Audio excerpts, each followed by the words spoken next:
My friends, welcome once again to the official May the 3rd Friday stream. Today, we're not gonna mess around, all right? We had serious projects, serious requests, and I'm not taking no for an answer. All right, I got a weekend packed, a busy weekend, and today I start that project, that energy, one sketch at a time. So, welcome back, my friends. It is your time to impress me with all your great ideas or scuffed whatever, temple to some fucking cat or whatever. I don't know, man. I don't know. It's your dumbass D&D world. Don't try and put that shit on me, bro. Like I didn't create it. You're the one that did it, all right? I'm just drawing it for you. So, welcome back, stream. Welcome back to the VOD. Hoppity, the floof is back on your property. What's up, Floof? What's going on? Thank you for the 16 months. How you been, Floof? Good to see you. Jesus, it's been a while. Good to see you. Thank you for considering me your prime option this month. Thank you, Floof. What's up? How you been? Good to see the rest of y'all. Good to see Entities, Garthan, Axman, Azura. Good to see you. What's up, Atari? What's going on, bro? Who did I miss, man? What's up, Senix? Good to see you, Bylung. And Guapo was here early. Even Guapo. Dude, I love Guapo, man. I gotta play some D&D with that guy at some point in time. Anyway, it is early in the morning. It's 10 a.m. in the great Canadian North, which means I've already been up. I've already been to the gym. I've already walked 4 kilometers. I've done everything so far. It is time now to settle into sketches. I did finish the TikTok I said we were gonna do yesterday on stream. I did finish it after stream. I filmed it, so that was fun. Finished the Karlach piece, which is great. I guess people like Karlach for some reason. Couldn't imagine why. I definitely didn't cater to Karlach enjoyers, though. I understand that. I understand this. Painting Karlach fully armored, it's not what the internet wants to see, and I'm okay with that because it's what I wanted to do. And I gotta. That's better. Dude, I didn't even realize that my light wasn't even on. Usually that's like the first thing I do when I come in here, so I wonder what else I forgot. I wonder, only time will tell. We'll see, man. We'll see what kind of scuffed ass shit happens this stream. So, whenever I forget something like that, I always feel like it's a bad omen. It's like, well, it's not a bad omen. It's just a scuffed omen. It's like whatever's going to happen is going to be slightly more scuffed than the average day of stream. So we'll see how that goes. It is Friday, so that's about what you'd expect anyway. I think by this point in time, people generally have an understanding that Friday streams are pretty relaxed and generally scuffed. So we'll see how it goes. What's up, Jake? You aren't late, Jacob. What's up? What's going on? It's fine. The stream hasn't even started. Still in the intro. You're good, bro. Good to see you, Jacob. Which, by the way, guys, I will be since I forgot because Jacob's here. I will be on the World Anvil stream tomorrow, doing a little interview, a little discussion. And you know how rare that is. I have only ever been on. Let's see, how many streams have I been on? Other streams other than mine, I've been on Careful Cantrip. I've been on Mandari's stream, but that doesn't really count. That's just her and I shit talking. I've been on Fishelin's stream, but that doesn't count again. And then now World Anvil. So this is a rare thing for me, man. I never venture out of my house on Twitch. I just stay locked up, and I keep forgetting that I have something to do tomorrow. I keep forgetting that I have to go do a thing, and then I remember, and then I'm like, ah, shit, I gotta change my plans. So I got a lot to do this weekend, man. I gotta go see 2 movies next week, and that's already stressing me out. I gotta go out of the house many times. I gotta go do some shopping tomorrow.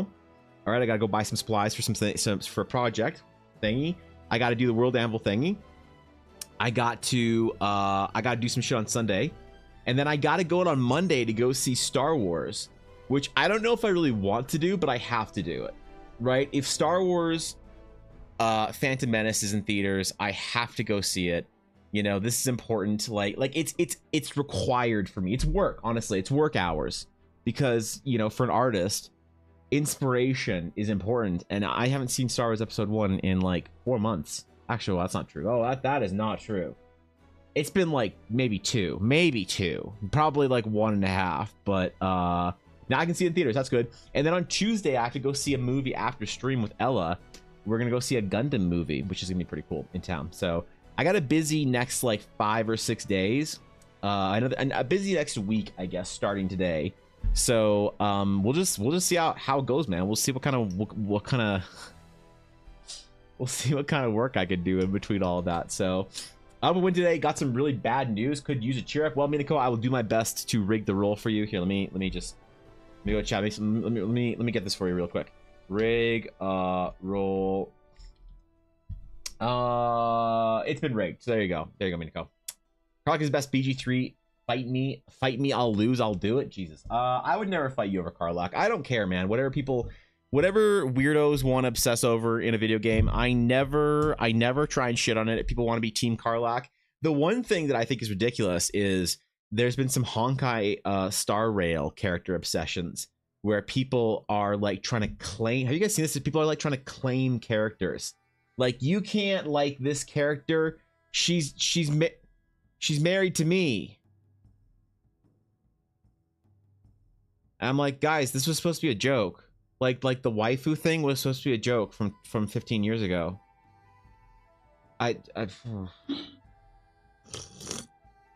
It's tough to watch, but Baldur's Gate 3 is better than that. It's not nearly as bad. Set alarm because we all have. I should set many alarms. I don't. I usually remember things pretty easily. I only set one alarm typically in the day. It's to wake up, and even then I don't use it. I find I've been waking up on my own naturally at about 6:30ish, and my alarm's for 6:45 on general days. So some days I wake up way earlier. I go to the gym earlier. It's crazy. I don't know what's going on with me, man. It's like as the sun rises earlier, and my window is cracked open or whatever, or the blinds are slightly open. It's like I naturally come to at an earlier hour. So summer, I don't know. I always have more energy, and I always do more stuff in the summer. It's why I really try and focus a lot on projects. It's like winter is just kind of survival mode. Just see how much work I can get done between November to like May, maybe like June.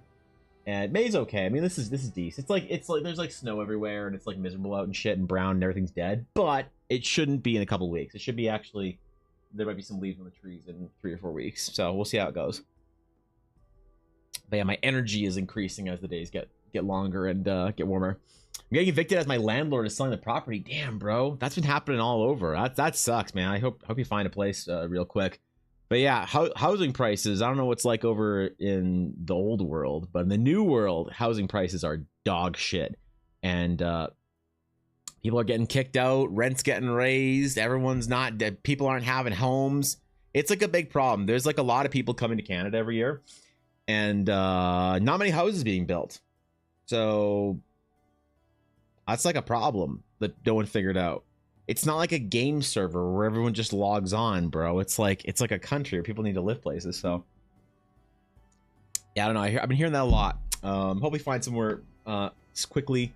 Minako, obviously that's kind of distressing, but I think you should have some time to figure it out or whatever. Generally, I think there's rules around that stuff. I don't know what's like in the UK or wherever, but in Canada, I know if you're getting evicted because like the landlord wants to sell it or whatever, you have like a couple months typically, but could be different. I don't know.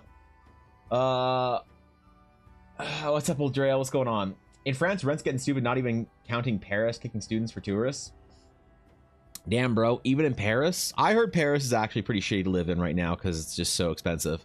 It's like grocery stores and shit are like double the price. I don't fucking know, man. I don't know. It's expensive everywhere. It's just let's just all give up, try to be rich, and just play D&D instead. Yep. That's what we're doing. Is there a thing that you can use gems on that use a TTS? Absolutely not. That was suggested many times, Azura, and it is probably the worst idea that anyone's ever proposed in this chat. Oh my god, could you imagine? Could you imagine the chaos, Azura? There are people in this chat that have not spent gems in 4 years. Thorkin reached 1 million channel points. 1 million gems last week. Like, could you imagine the chaos, the absolute destructive, rampant chaos? There would be flames flying across the hallway. There would be like children flying out of windows on fucking Mad Max paragliders, dropping bombs on people. There'd be like rabid dogs climbing windows and shit, breaking into buildings, murdering people. Like, it would just be chaos and terror if I allowed TTS for channel points, unless it was something absolutely absurd, like 100k channel points. It'd have to be something absolutely absurd. Like, dude, no, it's a good idea. There are lots of channels do that.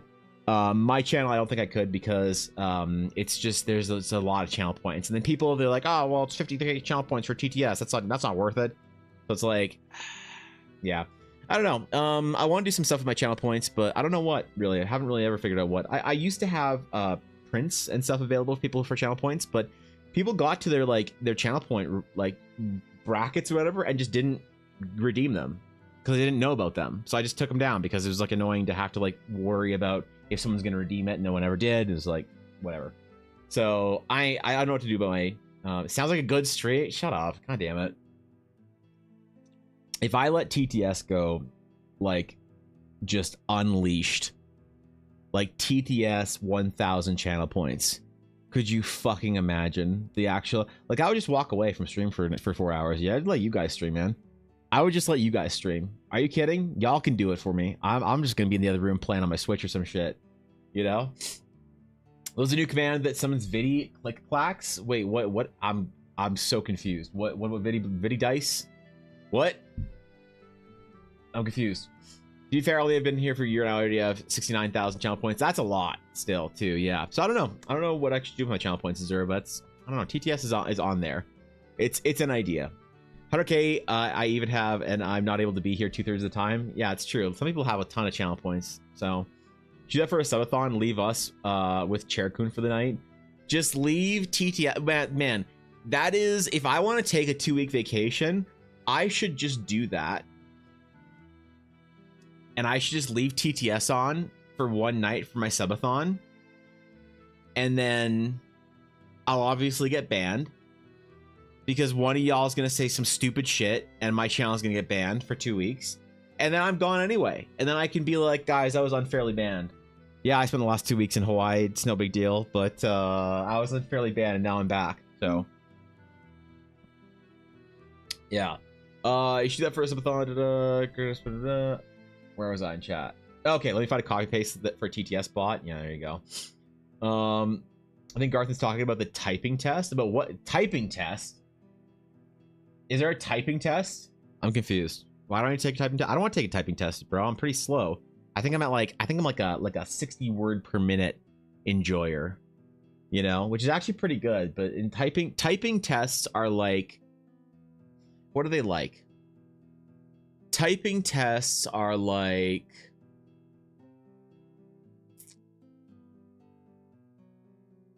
they're like Path of Exile players.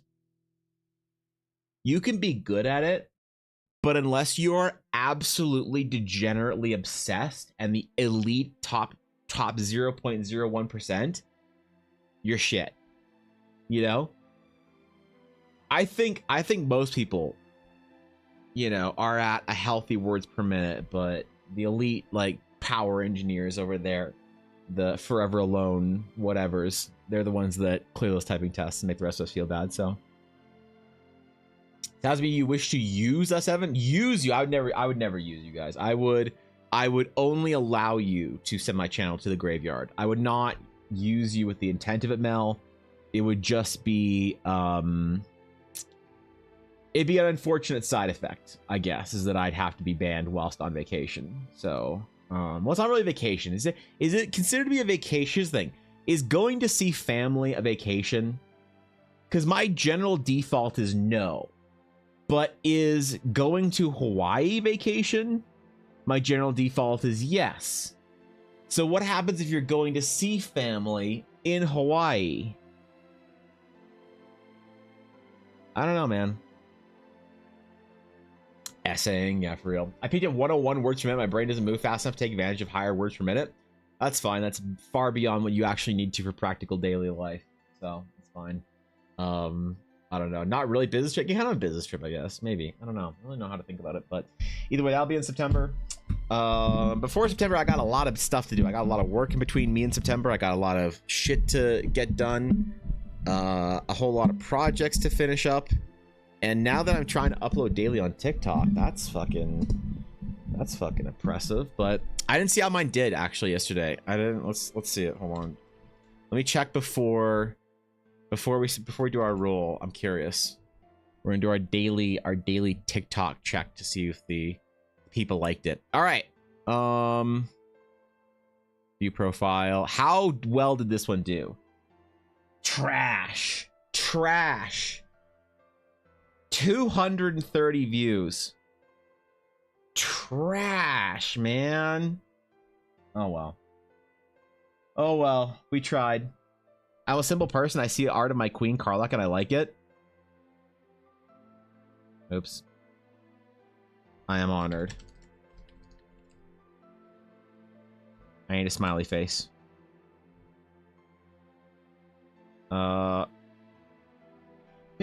Excuse me. I didn't even try and reach my mute button that time. Gorgeous. Thank you so much. Look how nice people are, man.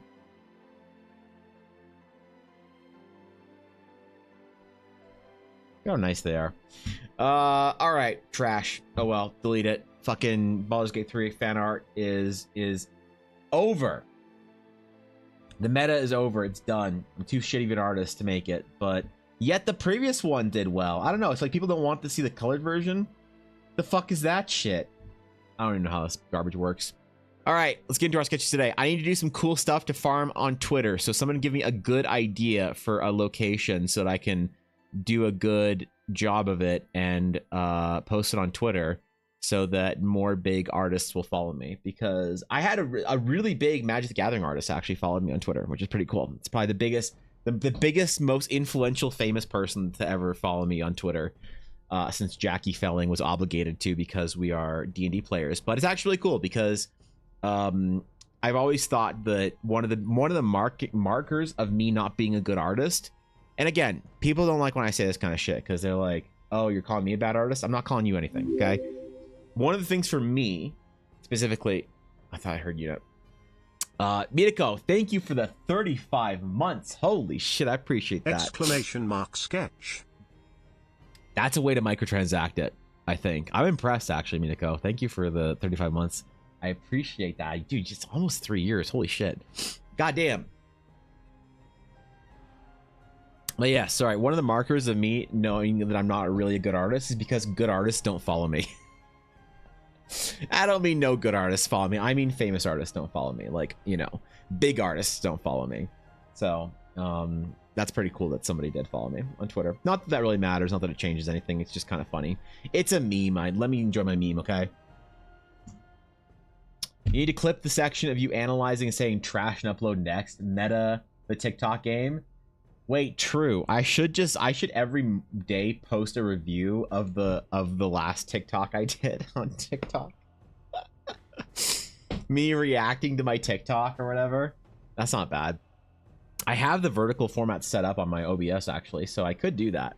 I haven't used the vertical format really because I haven't done anything interesting that could make it into a clip, but there's possibilities. There's possibilities. So, we're doing locations today and not items. Yeah, we're doing locations today. Locations. Give me good locations so that I can draw something that people will be interested in on Twitter and I can farm likes. Oh shit. Hold up. Is it broke? Is Streamlabs broken?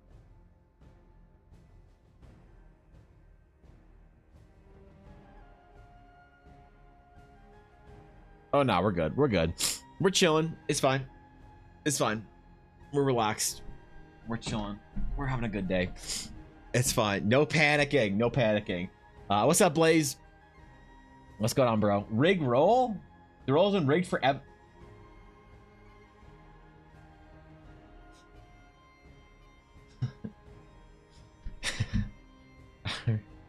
Come Guys, this isn't what it looks like. I swear. I swear. Okay, listen. It isn't what it looks like. I promise you, this isn't what it looks like. You have to believe me. Okay, this wasn't the way. this isn't. It doesn't actually rig the roll. It's not. It just. Oh Jesus. Okay. Is it warm in here, man? It's a little warm in here, isn't it? I gotta turn my pineapple plant. Crazy how this works, doesn't it? What's up, Cal? Cal, we're doing locations today. Again, I'm having a lot of fun doing locations, and it's been nice to take a break from items, and I want to do some more locations. So we're gonna probably do a couple of those today, and then probably some characters maybe next week. Wait, am I streaming next week? Yeah. I have a Friday coming up here that I can't stream in May. I just don't remember which Friday it was. I think it's the last one. I don't know. I'll check. I'm probably live next week. Let's face it. I'm live every day. Few ideas. Excellent. Okay, good. Blaze is trying to cover over him freaking it for himself. Okay. I don't want to win. Like, I'm nervous. If I win, what do I do? Like, what do I draw if I win? Do I just draw? God. Do I request a sketch for myself? Is that? No, man. We gotta figure something out. We gotta figure something out. Okay, I will not allow the sketch to go through with this rigged roll for Blaze. I will not allow the sanctity, the decency, and the validity of my Friday sketches to be called into question again. Not since that one guy called it into question and got fucking banned. Okay, holy shit, the mods didn't hold back, man. They like Age of Mythology that guy. They dumpstered him. Holy fuck! Imagine talking shit in my chat and not getting banned. All right.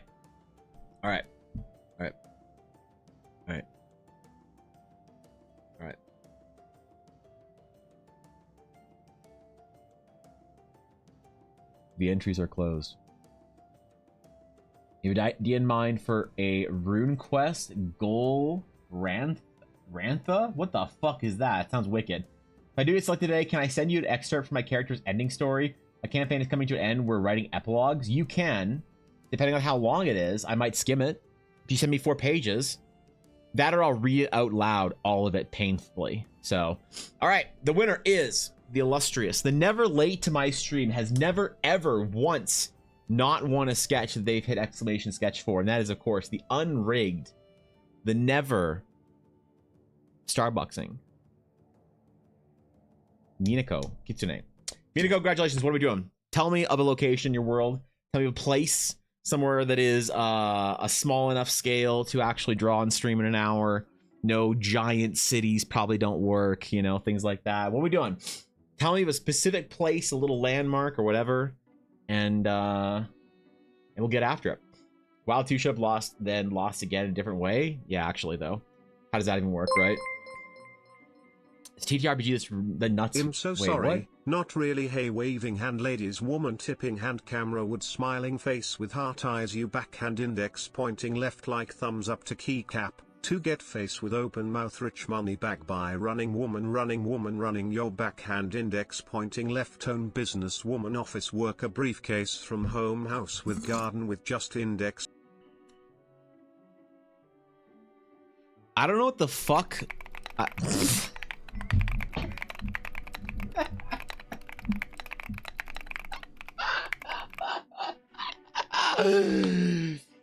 don't know what the fuck I just listened to. I don't know what the fuck that was, Azura, but cheers. Fucking thanks to 100 bits. Hell yeah, dude. I was sick. I was actually sick. Can anyone essaying Blaze, or is it just mods? I forget. I forget if it was just mods. I don't remember. Oh, did the emojis not work out? Wait, am I missing something? What's in stream topics? What did I miss? Oh, I see. I see. Apparently,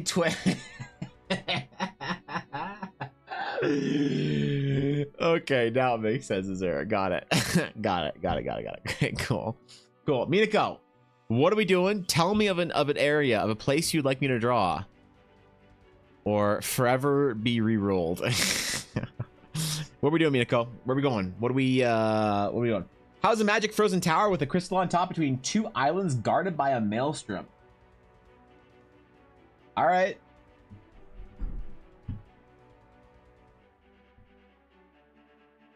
Yeah, all right, sure. Yeah, sure. Why not? Fuck it. Let's do it. Let's do it. What number are we on? We're on number 494. We might take location requests all the way to 500. I don't know. I have not yet decided. Take a new folder. We're going to call the new folder May 3. Because it's the 3 of May today. All right. Tower. Magic frozen tower with a crystal on top. Between two islands guarded by a maelstrom. Sick. Magic floating tower, or not floating tower. Magic crystal. Magic frozen tower. Floating crystal or crystal on top? Not floating. Crystal on top. Got it. Okay. All right. All right. I'm ready. I'm ready. I have my... I'm not ready. Oh, shit. I lied. I don't have anything ready. Okay, there we go. You know what I need? I think today's the day, man.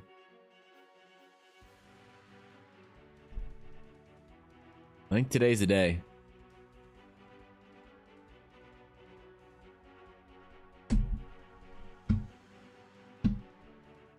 Today's the day.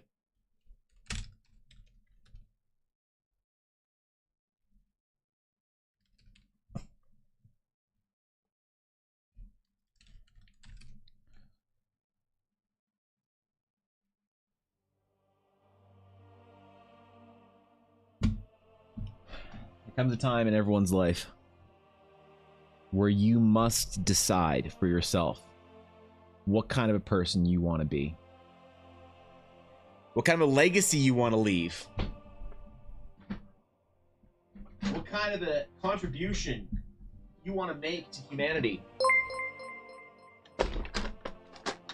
The snow glows white on the mountain tonight, not a footprint to be seen, a The kingdom fuck? of isolation, and it looks like I'm the queen. The wind is howling like this swirling storm inside couldn't keep it in. Heaven knows I tried. What Don't the let fuck? them in. Don't let them see. Be the good girl you always have to be. Concealed. Did I just get Disneyed?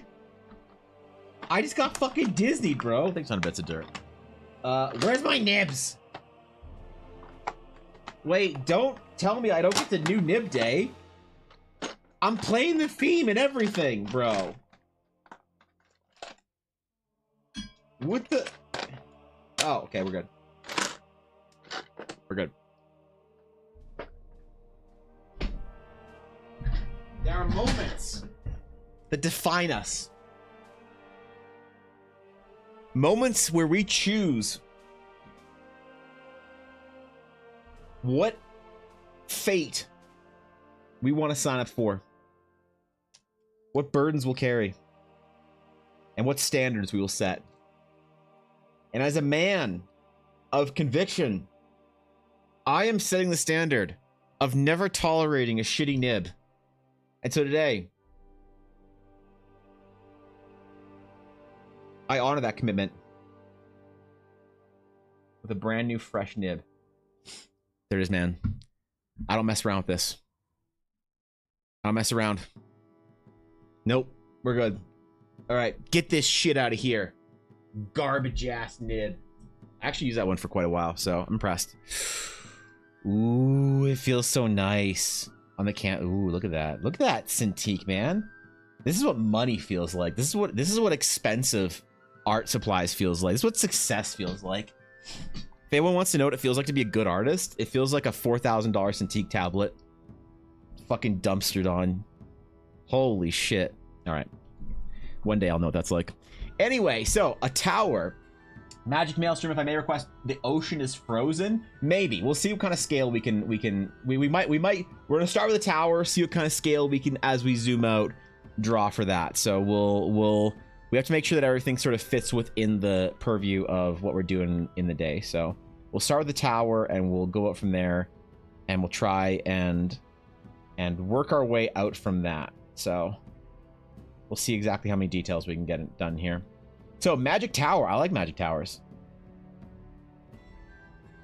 I'm a tower enjoyer, some might say.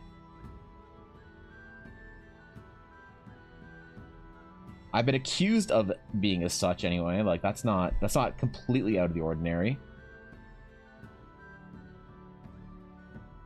Doing something icy though, it doesn't feel right, you know? It's like it's well, no, it's not true. It's the fucking winter still. Get out of here. God damn it. Okay, next request, somebody has to ask for some tropical ass shit. I want to draw some palm trees. This is reminding me I live in Canada and I don't like it. This is reminding me I live in the frigid north. All right. Dude, I'm nervous for my thing on World Anvil tomorrow. What if I mean, here's the thing. I don't have my World Anvil ready for launch. What if people are like, "Oh, let me go check out his World Anvil." Oh, there's nothing there. Like, I'm gonna announce the launch of it with the campaign on June 1st. But yeah, what if the good Anvilites are disappointed? What if Samurai is disappointed?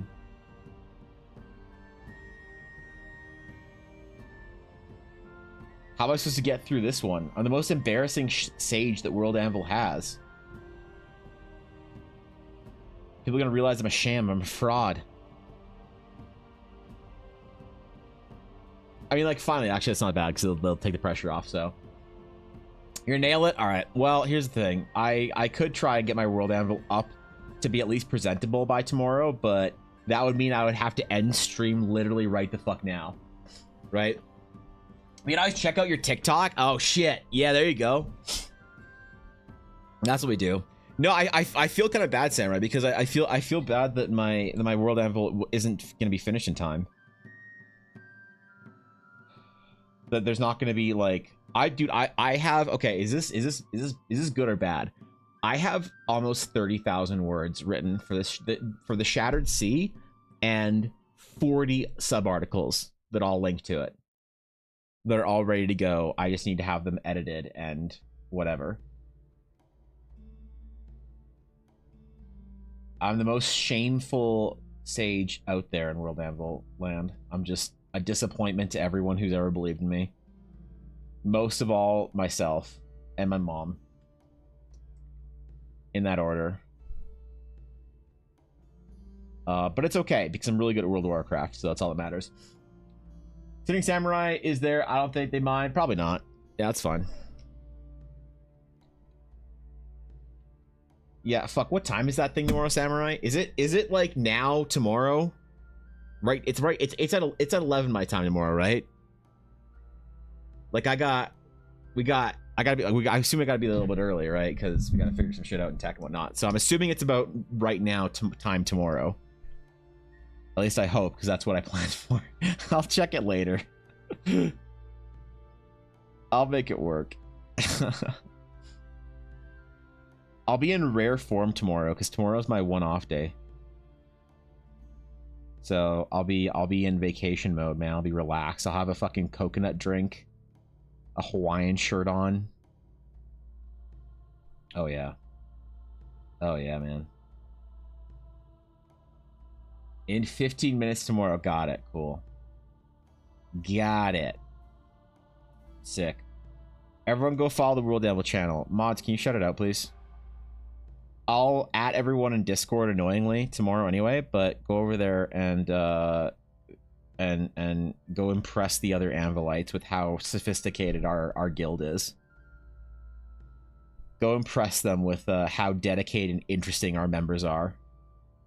How well dressed and attractive everyone here at the Dragon's Claim is. Show them that when World Anvil isn't live, they can always become sophisticated writing individuals in my chat. There you go. We can't embarrass ourselves in front of our big brothers and big sisters at World Anvil. They're definitely very interesting. Trying. What's up, Ashy? Speaking of attractive, well-dressed Dragon's Claim members, what's up, Ashy?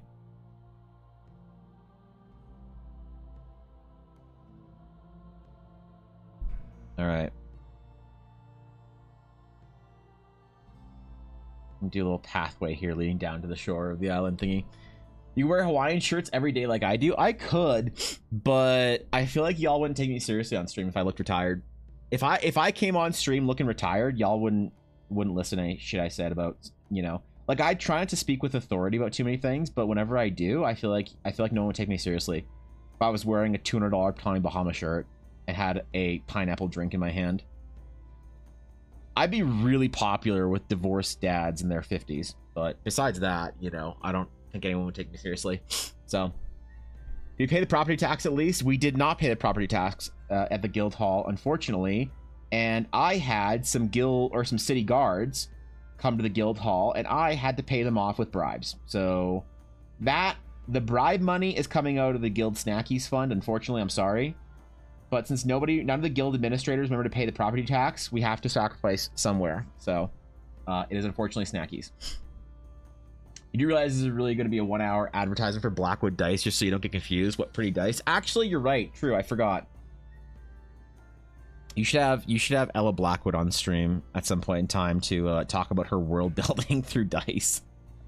Because I think she might be the only dice maker that does world building via dice. She might be uniquely out. Like, I don't think there's a big market for it. And I don't think anyone really gives a shit.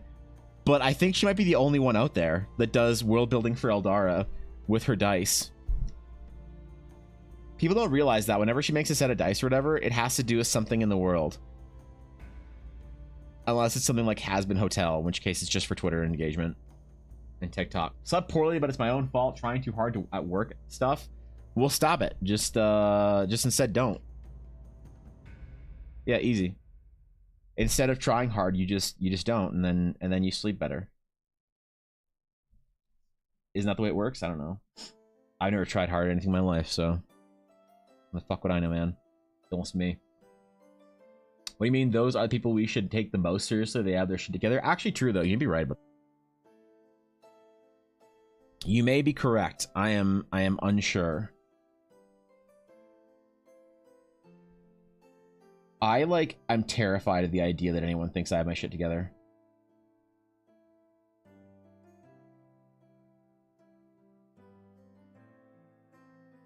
You know, I was last weekend I was at my dad's for a little birthday thing for my sister-in-law and myself and Yuna. Because you guys missed Yuna's birthday. It was last Saturday. No one even wished her a happy birthday. Jerks. No, and like everybody at the breakfast table seemed to think I had my shit together. It was crazy. It's like I gotta remedy that, you know? We find requests for members who has any of their shit together currently. True. It's that one for specific quality. Like I could have done 10 different things that wouldn't take 12 hours. Instead, I spent 12 hours for no reason because I like the presentation better. Yeah, that's fair. I respect it. Sometimes you have to settle for good enough, and sometimes you go hard and settle for nothing.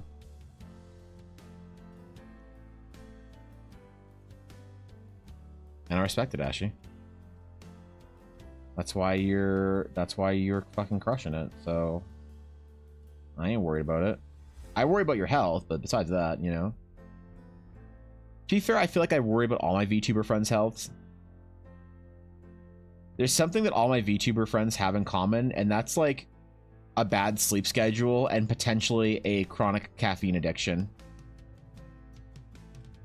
In whatever order suits them. So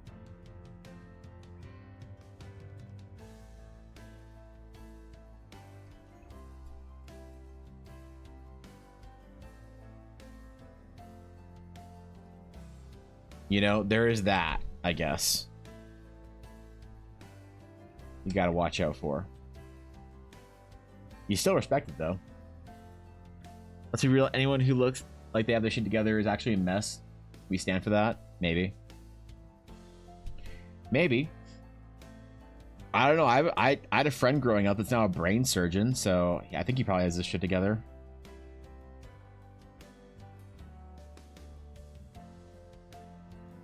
He was offensively successful.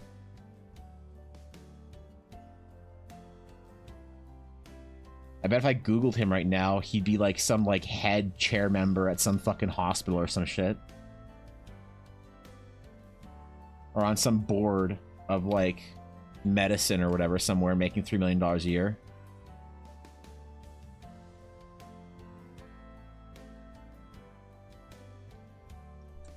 So like maybe somebody has their shit together.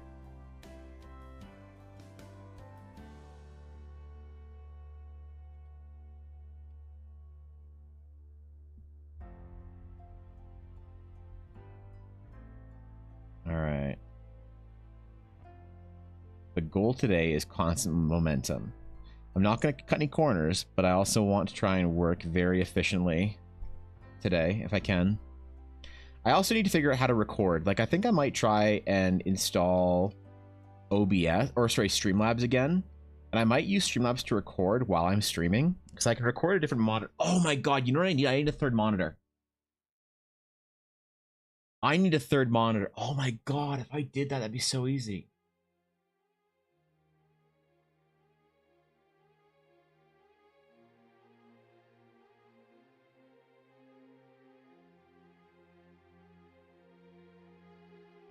Dude, I just realized how I could record super easily while I'm streaming. I wouldn't need a third monitor, but it'd be nice. Alright, whatever, fuck it. It's fine. I drank a health potion this morning. It's fine. Don't question the health potion is required to avoid headaches. I mean, I'm never going to tell you to stop working hard, even if it's affecting your health. I'm never going to tell a friend that. Friends don't tell friends to slow the fuck down. In a society where the strong survive and glory is only given to those who push themselves past the acceptable norm, I'll never tell a friend to slow down.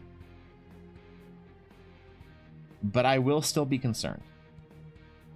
There will be that.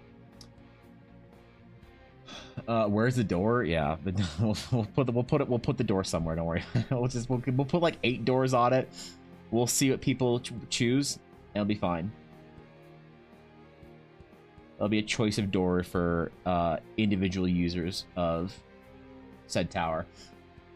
Here's a fun fact: sea cucumber gets to share their organs and regrow fresh new ones. I knew that would be such a cool ability to have. I mean, it'd be okay. You'd have to be a sea cucumber to do that, though. So, yeah, I don't know. If I get into Corpa, I'll quit the caffeine in the downtime between graduation and debut. Yeah, all right. I actually weaned myself down to a lot less caffeine over time. You can do it. It's actually decent. It's not bad. Definitely a couple things helped with that.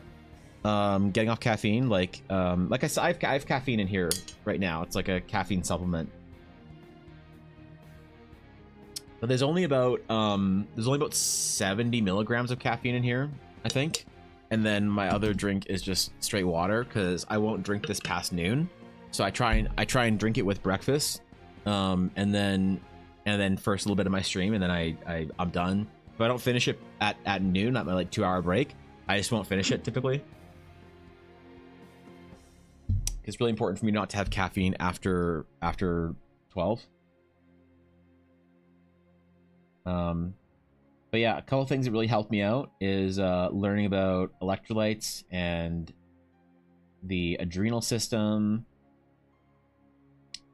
Learning about all of that helped me figure out some tactics and strategies. I never claim to be an expert, but I'm helping a dear friend of mine right now wean herself off of her caffeine addiction.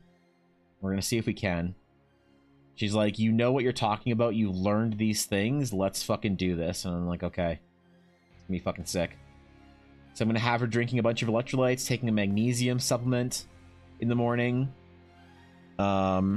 And then eating a high protein breakfast with no carbs or sugar, so 0 glucose before the afternoon. And I'm confident we can get her off of caffeine. Like, not just like, oh, I need a coffee now and then, but like, if I don't have an energy drink, I'm non-functioning. So I'll report back to y'all and tell you how the project goes. Hopefully it goes well. I don't know. Was cabin free for a while, drinking it only on a need basis, marathon streaming stuff, but then I spiraled out IRL, stuff slowing me down, needed to cheat a bit. No, I get it. It's not, it creeps up on you, Ashy. 100%. I know exactly what you're talking about because I will go on a caffeine dependency probably at some point in time again. We all do. Like people who work a lot of hours and shit and like have real life problems and don't get to sleep and whatnot. Life's brutal. It's brutal, it's unfair, it's cruel, and it's untamed. And in order to survive it, sometimes you got to do what you got to do. And sometimes it means developing unhealthy habits or whatever for a little while to survive. It's just about, can you pull yourself out of it back to sort of the good health?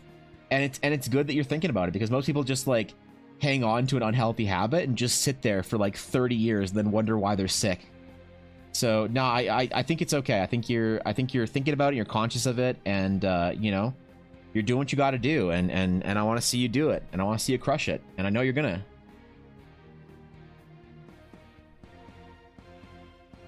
And that's why I won't tell you to work less or work less hard. Like I'm not mad at my friends when they tell me to not work as hard, but I always adore and love my friends that don't tell me to take care of myself and work less hard and whatever. I absolutely adore when people say, like, when people offer encouragement instead of like, you know, concern, right? That's my like favorite thing in the world.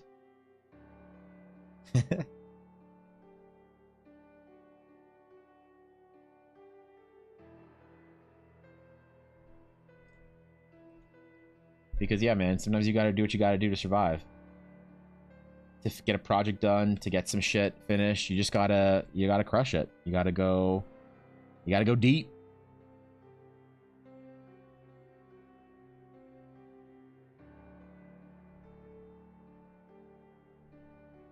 But I know it's hard for people to watch. It's hard to watch their friends and people they care about, like, burning themselves out or doing something you know is gonna end in pain. But I think it's important. I think it's important as a burden to bear for people you care about. Sapience is overrated, in my opinion. Sapience is overrated. I agree. I think, Melon, I think that in the future, in the long, far, far future, I think we will all be more representative. We will evolve into something that looks more like an octopus, right? Giant gigabrain and tendrils, and I'm excited for it. You know, I'm down. I can't wait. I'll be the first to shed my mammalian sapien form for a superior cephalopod. Last time I quit caffeine, it was like 10 days cold turkey, which like I don't want to risk while streaming, but I'd rather not be on it forever. No, I agree. It's tough.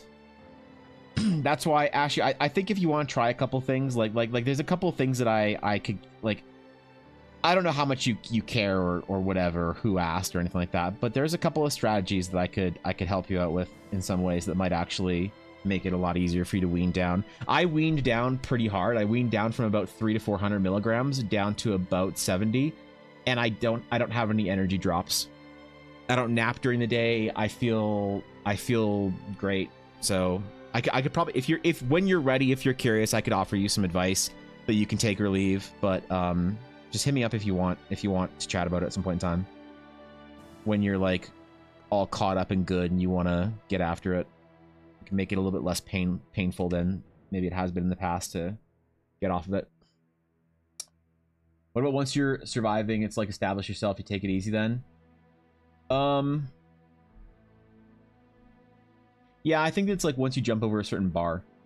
Because, you know, here the thing is, people sort of always, and I think rightfully so, like, question the idea of like, I gotta work hard, I gotta make it, I gotta do it.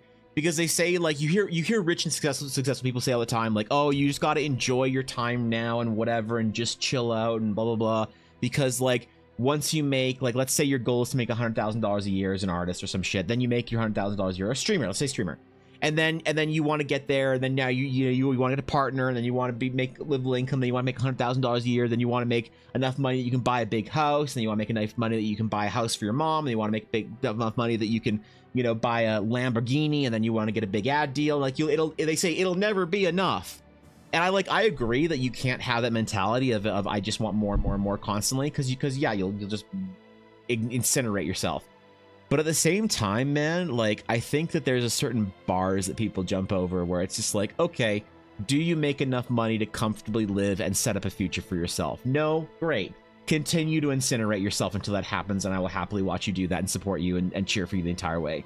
Once you're doing that and you're still killing yourself to, like, get more, and now you're covetous of things and you're not trying to, like, set up a future for you or your family or whatever, you're now just trying to get a nice more to get better engagement, more fame, more money, more whatever, just so you can enjoy rich and lavish things and whatnot. It's like, okay, then you need to reevaluate why you're working so hard. But also, like, if people have ambition, you know, there's like, some people will be sacrificed at the altar of their own ambition. And this is like maybe one of the, I'm not sure how I feel about this take entirely, but like, I have a bit of a controversial take on it. Some people, I think, will be sacrificed at the altar of their ambition, but without those people making that sacrifice, does anything fucking interesting in this world happen? I don't know. It's like, what if somebody like Elon Musk was told to just chill out after he made PayPal, and he didn't normalize electric cars, and he didn't normalize commercial space travel, and he didn't normalize worldwide internet, and he isn't building Neuralink to allow people with cerebral palsy to walk and other fucking brain problems to live normal lives. It's like, what if you take somebody like that and you just tell them to chill out because you're worried about their health? Then they don't do amazing shit. And so how, like, are you really doing the best for them in the world by telling them to calm down because you don't want to watch them burn themselves out and whatever? It's just like, I don't know, man. I actually don't. It's like, would I sacrifice a couple of years of my life, you know, from stress to build my Star Wars? Maybe. Would somebody who really cares about me tell me not to work hard and then never build my Star Wars, but then also I live an extra 10 years of whatever life? It's like, is that worth it? I don't know. I don't think this is obvious. I think people think it's pretty obvious, but I don't actually know if it's obvious. I'm not saying that's a good thing or a bad thing. You should or shouldn't do that. I'm just sort of posing the question and musing it out loud, because I don't really know the answer for it. So when I see a friend who's very ambitious, who's like working very hard and like really pushing themselves to completely, you know, do something very interesting and new and ambitious and whatever, it's like, is it really in their best interest for me to tell them to like calm down and take a vacation? I don't know. I actually don't. Maybe I'm not valuing their safety and health as much as I should, and that makes me a bad friend. Maybe people telling them to calm down and not do what they are like sort of destined to do is being a bad friend. I don't know, and I'm willing to like sort of entertain both sides of that conversation. I just think that it's a conversation that's worth having, right? It is not a castle built into a cliff, Penguin. Unfortunately, it is a island built into the bottom of a castle. So, yeah. Fair enough to the not worse society, yeah. I somewhat agree with that take, which is I don't view ambition as entirely a good trait. It can be good and useful, but also self-destructive and harmful. Absolutely. Absolutely.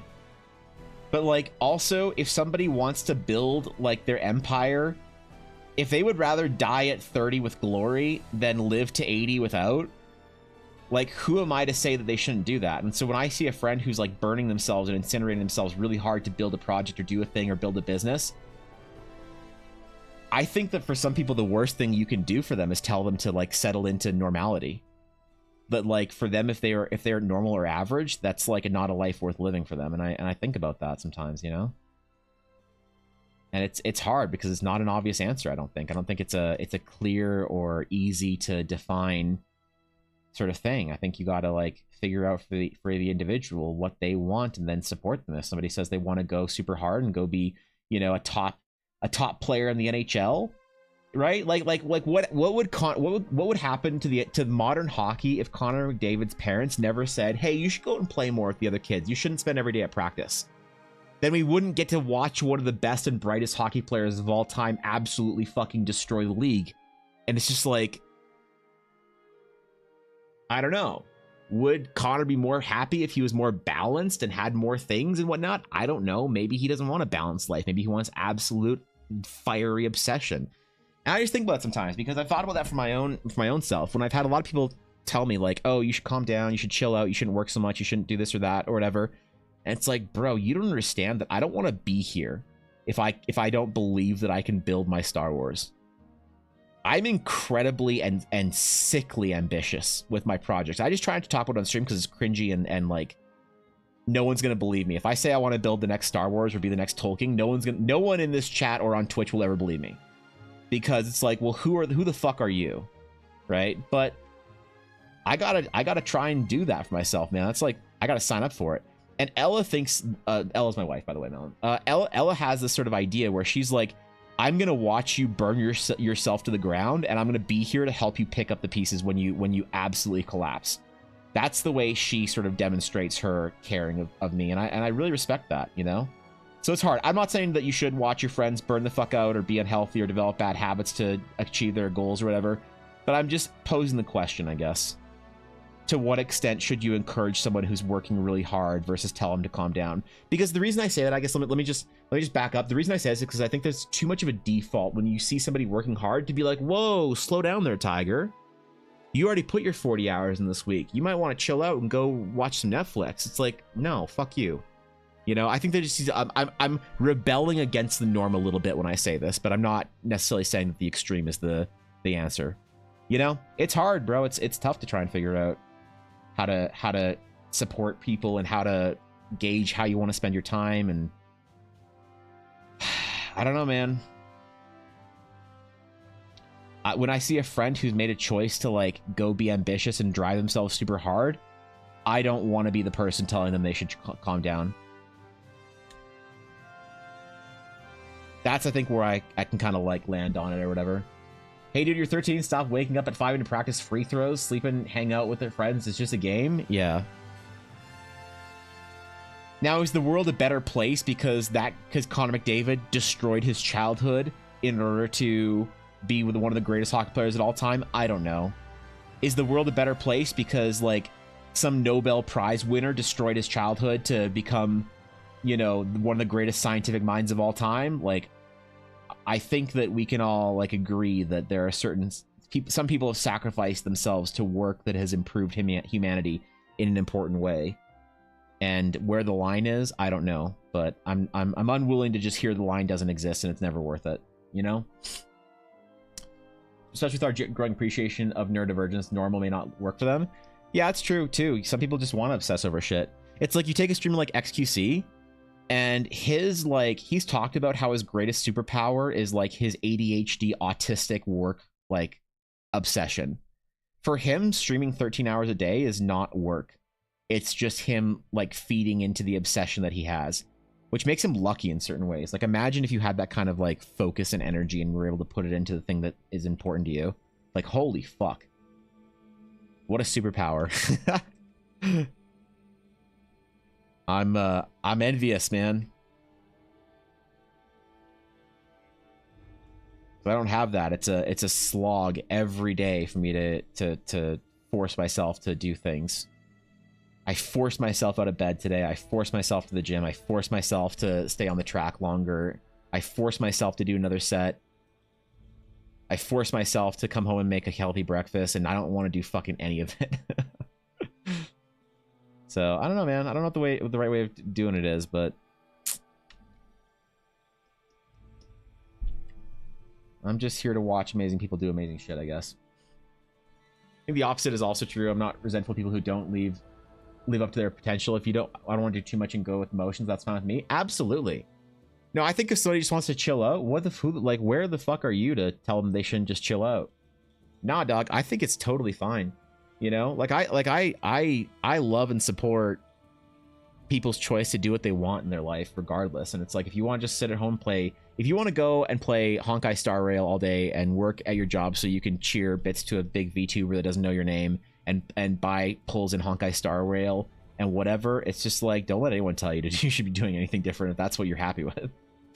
Ultimately, I think it's not maybe the best for you, but you know, there's a lot of stuff that I don't think is the best for people. But then again, people think that stuff that I enjoy or do is not the best for me. And it's one of those things that you can't, like, the only safe opinion is to kind of just like not have an opinion, right? It's kind of crazy.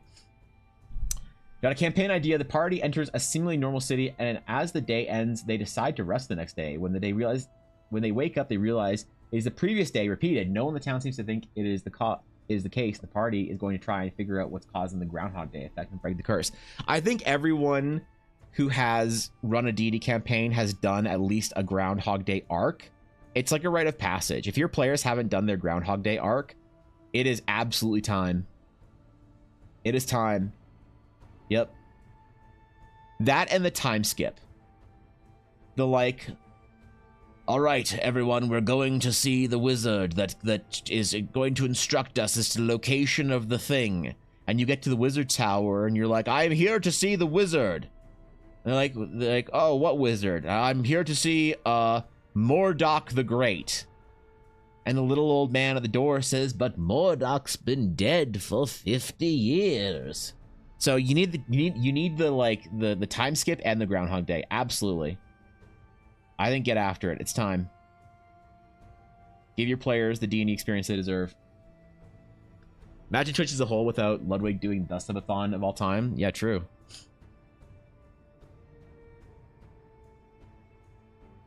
True.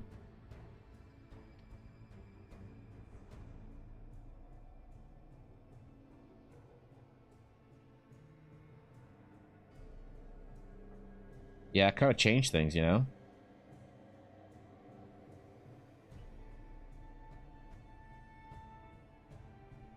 What happens if he doesn't? I don't fucking know. Twitch certainly doesn't look like Twitch.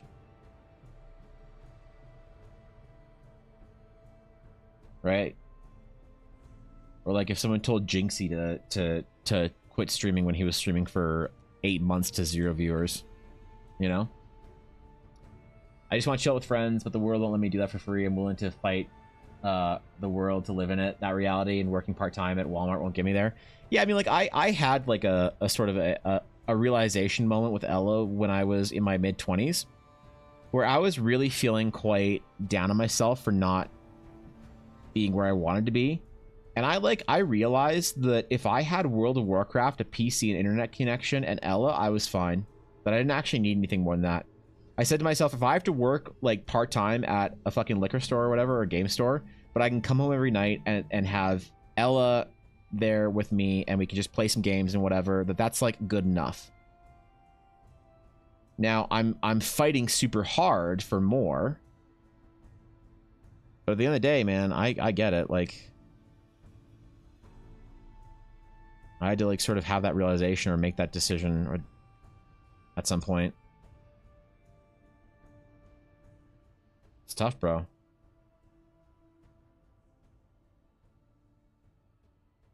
All right. All right. Tower get. Now we need some islands, don't we? We need some islands. Love 7, but I have to go for a nap. All right, Minako. Have a good nap. Enjoy yourself for D&D.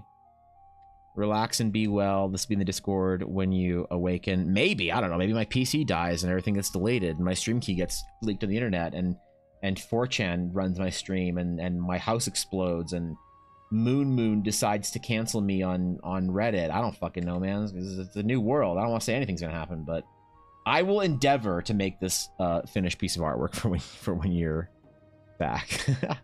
I will try.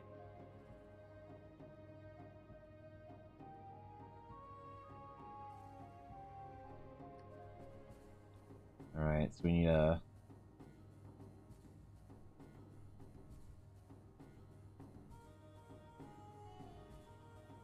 Maybe we will make this larger, actually. And zoom in a little bit. Make it more the focus of the piece. As it were. Also trying to make a kind of unique characters. If you ever played a Mortal Kombat X, you know the character Farah or core. I want to make that concept of a jockey rider into a character. I'm not much of a Mortal Kombat connoisseur, in fact, so I'm not familiar. I am a longtime Tekken player, so Mortal Kombat's a little bit out of my realm, so I'm not familiar with the characters, and apologize.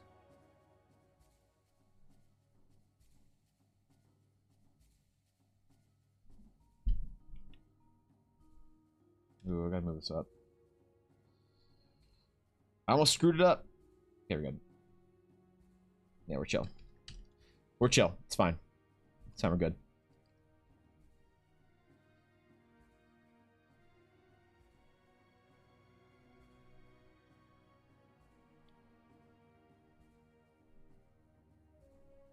I do more foliage on these. Like, I know Minako said that this was supposed to be like frozen and shit, which is fine. But I want to start doing more interesting like plants and whatnot in these sketches. I think I'm gonna go to, there's this garden at the zoo in Calgary, and it's like an indoor, I don't know, it's like a really pretty indoor garden. It's all tropical and shit, and it's connected to the room with butterflies. I don't know what you call it. It's like the butterflyatorium. It's not an atrium, it's not whatever. So it's connected to that. It's really warm and humid all year round, and it's my favorite place in the city. Actually, there were, man, when I was young, there were these like gardens that were in downtown Calgary that were really pretty. I wonder if they're still up. Let me look it up, actually. I wonder if it's a place I could go do some studies.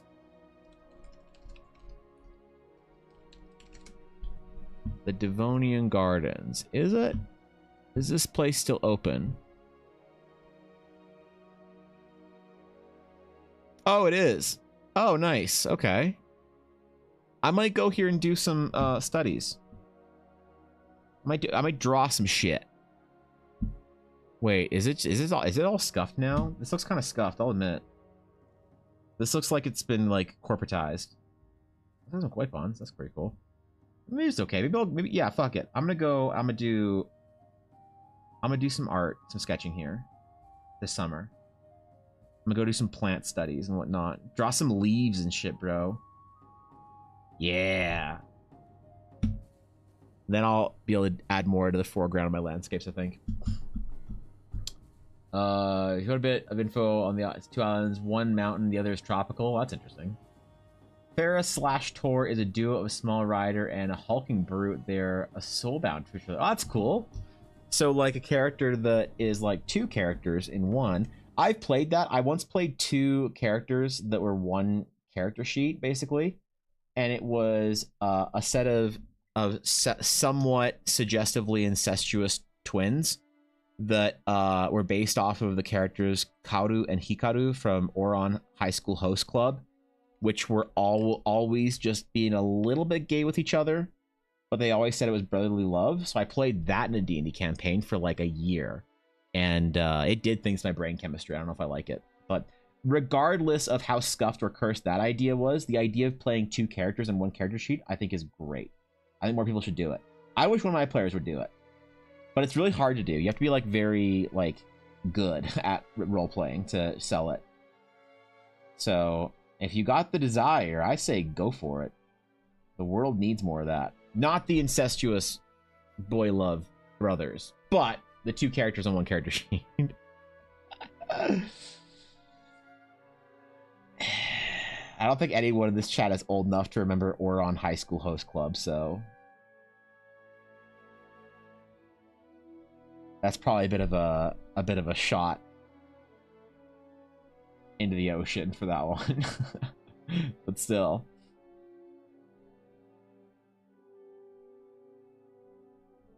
But still.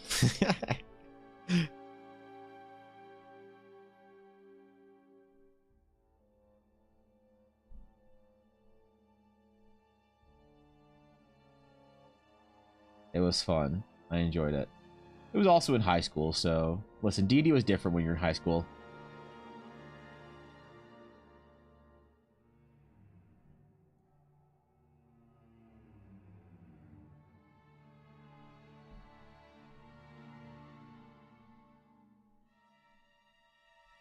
Okay. We'll do a little frozen lake ocean thing around this.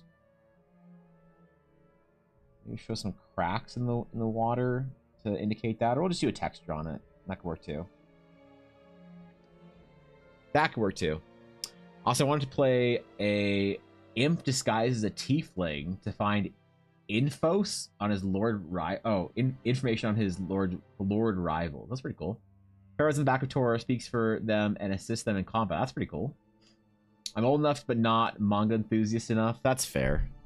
That's fair. You had your shit together too much, Sam, to know what bullshit anime references I'm pulling out of my ass. So that's completely fair and reasonable.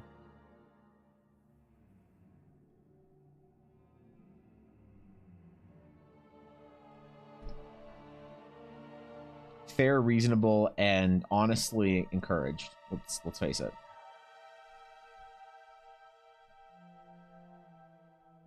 I always support people doing something real with their time instead of learning about the various anime that was offered in the 2000s. Even though it was the best anime time, and we haven't had good anime since on that level. I don't care, Attack on Titan fans. Get fucking dumpstered.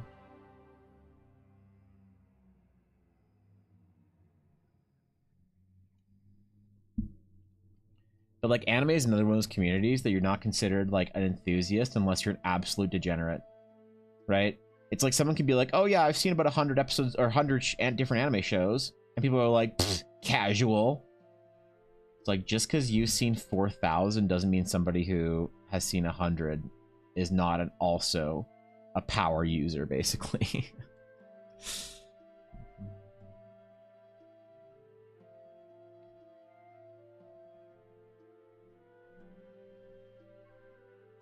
As it goes, anyway. I've seen 86. 86. What's 86? I'm just gonna Google the numbers. 86. 86, a Japanese science fiction light novel series written by Asato Asato and illustrated by Shirabi. Let's see. No,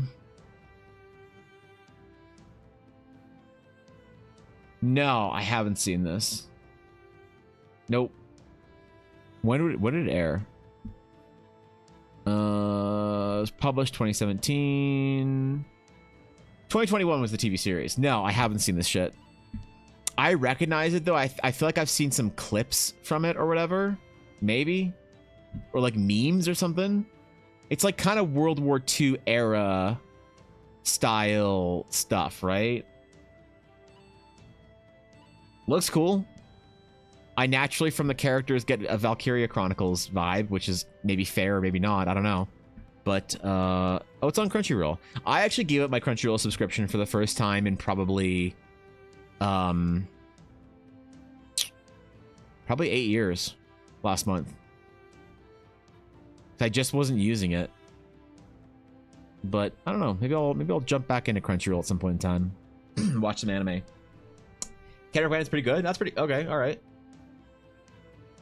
Reasonable. It's pretty sound. A cow to face opinion, always appreciated.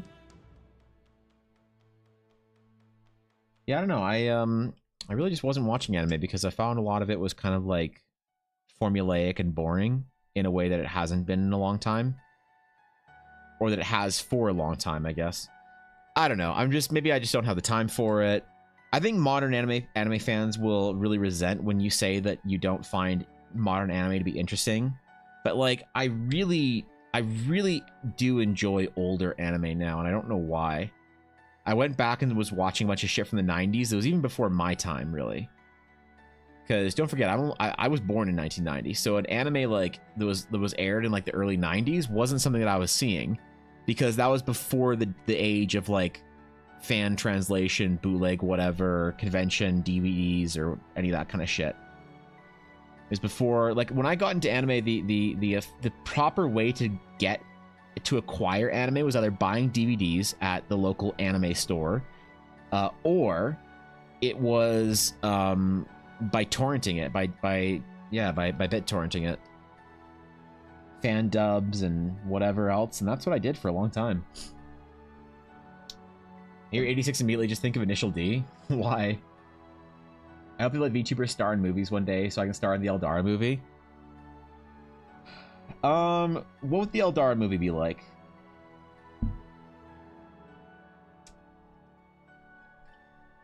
Let's see. Would there be room for... it depends on which movie you want to star in, Ashy, I guess. Because there's going to be multiples. It's going to be sort of like Star Wars. There'll be a mainline Eldara movie series, right? So there's that. But also, maybe more importantly, there's going to be like the sort of single episode spin-off, whatever. Not really spin-offs, but single episode stories. Like, you know how Star Wars has like Rogue One and Solo or whatever. They're not like mainline titled entries. There's going to be stuff like that as well. So if you want to star in the Dark Souls themed dark fantasy one, and basically speedrun the movie, I think that'd probably be a really good fit. I agree. The car Initial D called the AE-86, the protagonist car Hachiroku. Oh, yeah, okay, alright, fair enough. Will the El Bernard movie even be real life? It'd probably be live action, yeah. Probably. If I could have it the way I wanted to, I'd probably have a very effects-driven live-action movie. But I also want to have, like, an animated series eventually. That'd be cool. It'd be really cool to have, like, a episodic animated thing. Sort of like Rebels or whatever. On top of, like, the actual Eldara mainline movies. But that's a long way away. I have to actually become a good artist and make something interesting before that can happen, so. Guys, are you seen it before but never associated with Initial D? I probably did, because I watched basically the entirety of Initial D when I was young. I just haven't thought about Initial D in probably 10 years, I'll be honest. What's up, Fishy? The Dark movie, one of two things. A big epic trilogy, or it'll just become a big meme movie that nobody remembers the plot of because everyone loves the Emporium and he's a cultural icon forever. I'm concerned. What if people like the Emporium more than they like the actual movie?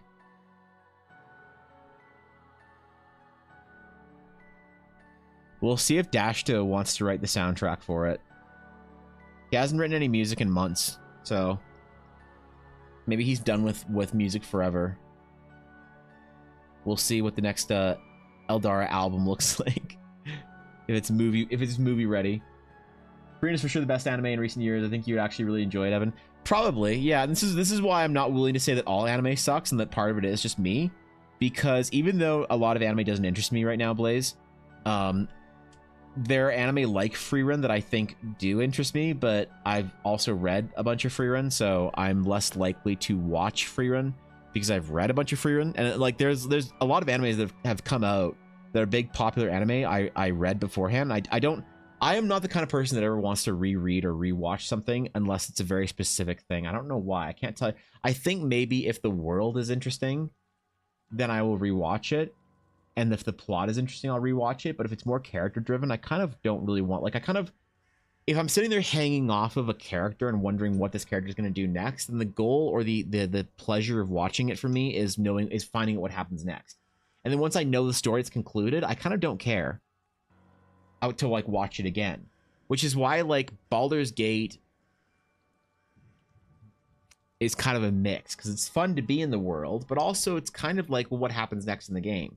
And once you know what happens in the game, you beat the game. I kind of don't really give a shit, you know? And so I don't play through a lot of games a second time. I don't reread or rewatch things. I don't know. So for it to be hard for me, because I read so much of it, which it wasn't a lot to be honest. There wasn't a lot available. But I think I'd enjoy it. It's also that then part of that time thing. I have a hard time relaxing, you know? I have a hard time like saying, okay, I'm done work now, I'm gonna relax. So I don't really play a lot of games. I don't hang out. Like a lot of my friendships that I have had over the years that have kind of like fizzled out are friendships of we play this game together, we do this thing together. And I just don't do this thing anymore. So it's like, yeah, I don't know. Look at that frozen lake, man. Look at it go. I stopped being subbed to anime websites a while ago because it became such a whack-a-mole of who has what I want. Oh, so true.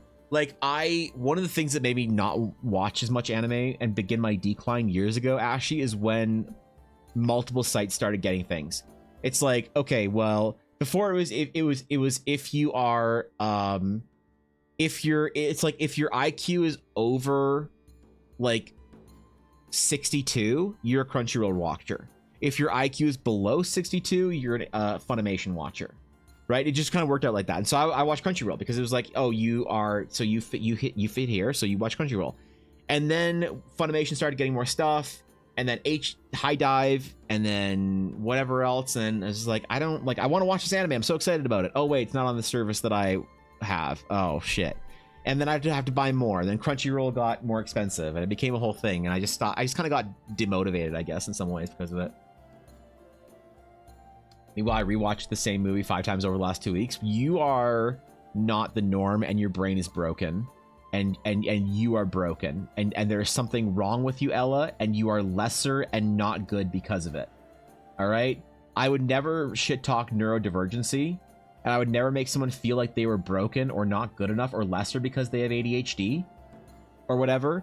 But I will tell Ella that her brain is broken and she's lesser and not good enough, and whatever else makes people with ADHD feel self-conscious that they heard as a child that a teacher said to them. I will say all of those things to Ella because it's funny. So yes, Ella, you are broken. There is something wrong with you. You are not right. You're not as good as somebody with a regular neuronormative brain. And the fact that you needed to rewatch Hamilton 5 times in the last week made my life worse. And I like you less because of it. But also, I kind of feel like I should watch Hamilton now.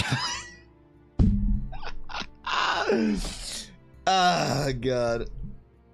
You also record Ragnarok, despite how obvious it gets sometimes. I do feel somewhat different about being so annoying about it. Oh, maybe. Funimation High Dive are the only places that have what I want, but very inconsistently. Right. Gonna do an apartment tour. So y'all coming with me in the car? All right, Mel, let's go see the apartment. Let's go see it. We'll all judge it together. All right, chat will help you out. We'll all figure out if this apartment's gonna be good for you, if it's gonna fit enough space for you and your cats, and your bird, and your goldfish. And I don't know, and maybe your dice clutch. I don't know what you got going on in your apartment, Mel, but very typical neurodivergent. Is it? My significant other has rewatched the same movie shows probably over 100 times. Well, I rewatch Star Wars all the time, but I'm not neurodivergent in that way, so it's kind of weird. Hamilton has been my go-to drawing listen to thing right now. I don't like musicals. I do not like musicals, which is why Ella knew she was the one for me, because I sat through listening to High School Musical and Rent and whatever bullshit came out around that time. Because I wanted to. But now that we're old and married, I don't give a shit anymore. I don't care to sit through fucking stupid musicals. I don't want any of that garbage. But every time I go downstairs and I have to hear the fucking Alexander Hamilton shit again, it makes me want to just claw my eyes out. But I understand it's what Ella has to do to survive, so I support it. I support it. Thank you, Luigi. Luigi's 5th toenail for the follow. I appreciate that. Welcome, Luigi's. Emporium will be the new minions. Have you seen Soccer Bombs posting an image of the Emporium with a balanced diet is chocolate in both hands? Oh no. Oh no. Soccer Wine Moms are gonna post the Emporium? Oh no. Are they gonna say he's just like me? Are they gonna like TikToks of the Emporium with like the sound of a baby laughing over it because they saw a meme of that on The View that morning and they like that sound on TikTok now? Ah, shit. Shit. Well, Ashley, it's fine. The Wine Moms have money, then they can do whatever they want. I don't care. Fine. Yeah. Wish I could find a recording of Beetlejuice. What the fuck?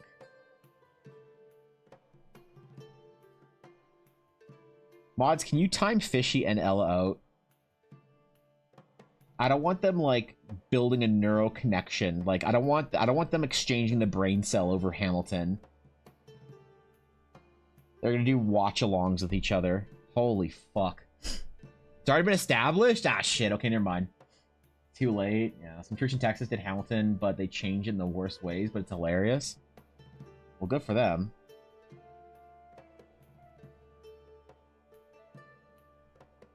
No, did I ever like a musical? I don't think so. I don't think there's any musical I ever liked. I'm trying to think, it's gotta be like one or whatever. Ella used to watch Grease a lot when she was 17. So I saw Grease a bunch. I had to go to see Hairspray with her live. That was something. Hairspray was something. What else? I don't know. There's gotta be one that I liked. You still watch Grease? God damn it. What about any Disney movie ever? Stop. We all know that Ella, like when you hit your 30s, as a man, you have to handle your 30s in one of a couple of ways. You can either start barbecuing, watching sports, or playing Age of Empires and Warhammer. I chose Age of Empires and Warhammer. When you're 30 as a woman, you have to pick how to handle your emotional damage. You have to either buy a dog, become a Disney mom, or get crafty. And so Ella unfortunately did all three. God fucking damn it, man. I'm being left in the dirt. I need to start watching sports and barbecuing to keep up with her. We can be a wine mom sports dad duo. Like all good 30-somethings.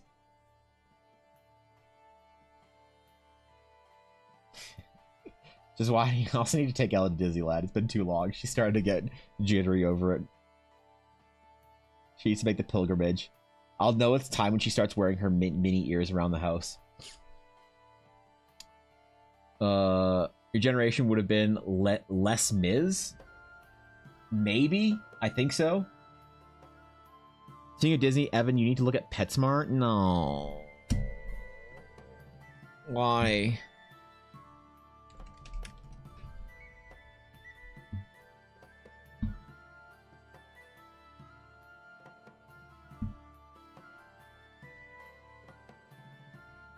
I don't see shit.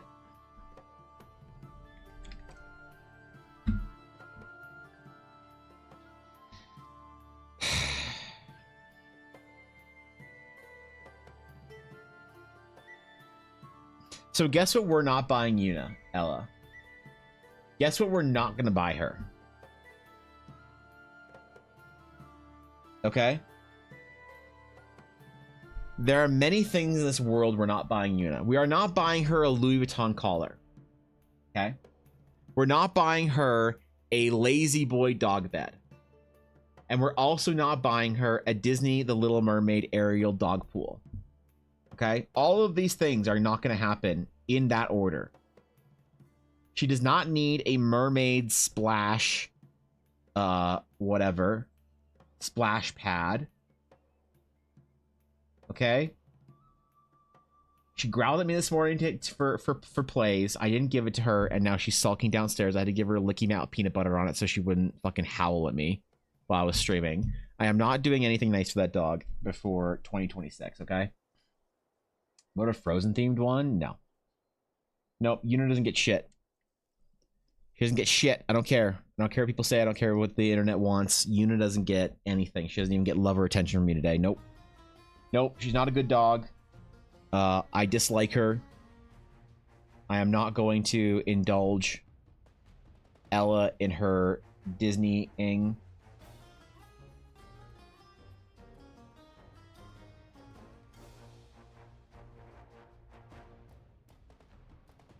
It's not going to happen. You can't make me. Do we want to do... I don't know. We probably won't be able to draw the maelstrom from Minako. Probably do some clouds. We'll just do some clouds. It'll be fine. We'll do some super big wavy clouds. The kind of clouds that Runa would stare at. With Sabine claiming they're seeing various guild members in them. That kind of shit.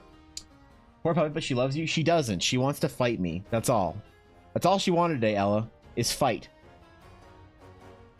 She wanted war.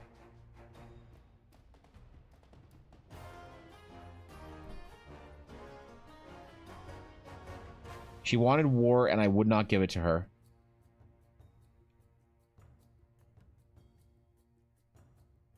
And I'm not going to give it to her. I'm going to ignore her and teach her that she doesn't just get to demand plays with me whenever she wants that's convenient for her. When I am at this desk and I am working, it is not time for plays. It is time for recording TikToks and not responding to my DMs, which are both things I've done all week. And god damn it, I've done both of them exceedingly well. If I had to worry about playing with the dog as well, I wouldn't have got nearly as much TikTok filmed or nearly as much DMs not responded to. Look at the stack I've built on Discord. Look at it. Look at my stack. I spent all week constructing this stack of not responding to stuff. You should see Instagram and emails. Holy shit. Imagine if I was playing with the dog. You're like always working? Well, someone has to. What are you talking about? Who's gonna draw Sabine Kernam? Or Runa Wrathwind? Or Kalik and Valona, whatever their last name is, I don't remember. So, want me to join the stack? Yeah, get in there. Yeah, sure, get in there. If you also want to add some DMs that I won't respond to for a while, feel free to. I will say that I usually respond to my DMs on Friday, but this week, in fact, I will not. Yeah, this week, I will, in fact, be delaying it all the way back to Sunday. So if you want to send me a message about something time-sensitive that I won't get back to you on, that you can then delete the message, but I'll still see that there is a ping from you and be like, hey, what'd you message me about? I'm perfectly happy to have that awkward conversation with you. Yeah, Wrathwind, I don't know. Pick a fucking last name for your character. I'll stop making shit up. I swear to God, Fishy, if you just message me the Poggies gif, I'm unfriending you on Discord. I swear to God, if this is the Poggies gif, I am unfriending you on Discord. Okay? Let's not fuck around, okay? Let's be reasonable about this.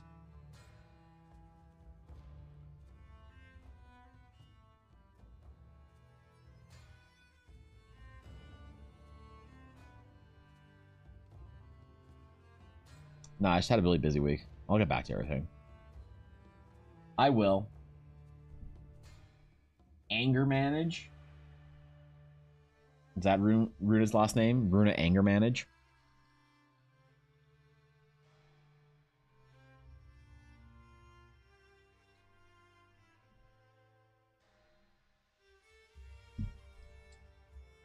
I'd be about that. That'd be fun. I correct my DMs, I'm sorry. Okay, good. Good. Glad we have this discussion, Fishy. I'm glad you realized the error of your behavior. That it was not acceptable as a D&D player. You don't just message your DM bullshit gifts, all right? What kind of a D&D game is this? What kind of individual lowers themselves to the simple memification of their important D&D game? This is a serious D&D adventure. The seriosity of it is at least 4. That's a very high seriosity. Oh, I didn't play D&D last night. I forgot to complain about that, actually. I was making another one for someone now. Well, that is your fault, and I don't feel bad for you. Are they paying you for it? And I'm so glad, because I was afraid that I would just start seeing NPCs from D&D appearing in that GIF. A Valona, a Sabine, an Endrick, you know, like just disappointment. So found out my Realms of Eldar one-shot's been accepted and approved by Gen Con schedule. Comes out this Sunday. Wait, you're playing the Realms of Eldar at Gen Con? You mean all attendees of Gen Con can play the Realms of Eldara? Some sort of pun that has to do with the word horizon. I don't remember what the clever name was, but it was very clever and I liked it. 3 sessions, all 70,000 Gen Con attendees are going to play the Realms of Eldara at your table. Holy shit. Holy shit. I guess I got to do some fucking art for that or some shit now. Big table? Yeah, it's a big table. It's fine. It's fine. You'll have the RP players and the combat players, and they'll just let the other ones doing it while they're chilling. So, one grueling and hard life. Why even bother, TBH? Yeah, I think life can be hard, Melon, but I think that it's worth it when you dig deep enough and you find the things that are important to you. I think you have to search real far and real hard, but when you find something important to you that makes it worth it, I think that's an important thing to do. Like, you owe it to yourself. So I understand where you're coming from. I get it. I empathize. I've been there. For me, my marriage and my project, it's one of the reasons why I work so hard. Because for me, sticking around here is actually worth it if there's something pretty cool to be excited for. So, if you never find it, you will. You will. I think everyone in life needs a little bit of faith. I don't mean faith religiously. If you want to take your faith religiously, go for it. You need to have some faith in the human spirit. Humans find things that, even if you are in the darkest patch of everything sucking, and it's been there for years and it doesn't seem like there's any like obvious end to it, people are crazy, man. We accomplish crazy shit. I've never seen a person that honestly put an effort into finding what's important to them in life and what's worth it that didn't do it. I believe in you.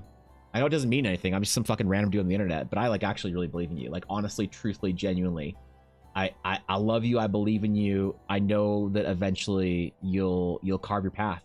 You know, that's just the way it is. That's what you gotta have faith in people. You gotta have faith in the human spirit, and you're part of that. You aren't any more or lesser of an example of humanity, and we have evolved for far too long to not be extremely good at that. And I've seen every example of a person trying and their hardest. Sometimes it takes longer, and sometimes it's unfair, and it takes longer than it should, but you get there. You will. I believe in you. I did. And I'm not special. You can. I'll be in full advertisement mode for EVA and Blackwood Dice. Alright, sick, man. Shit, Ella, you gotta send Atari some dice before so Atari, Ella's making some Horizon specific dice. I'll ask her to make you a set and send it to you before Gen Con. If you are willing to accept it.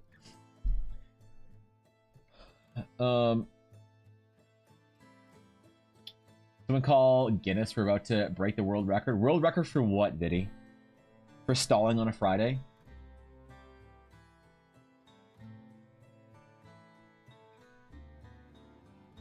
Right? Is that it? You claim I'm doing fine. My life is pretty chill for the most part. Yeah, I you know, it's not a question you need to be like in a bad spot to ask. Sometimes it's an obvious question. Things have been tough for a lot of people. You know, the world's not been in its like success season recently, so it's a reasonable question to ask. I think for me, I became more content, Melon, when I started searching for meaning instead of happiness. Meaning will take you so far. You know, for me, I spent so long searching for happiness and pleasure and fun. And my life changed massively when I started searching for meaning instead. It's crazy, bro. It is. So,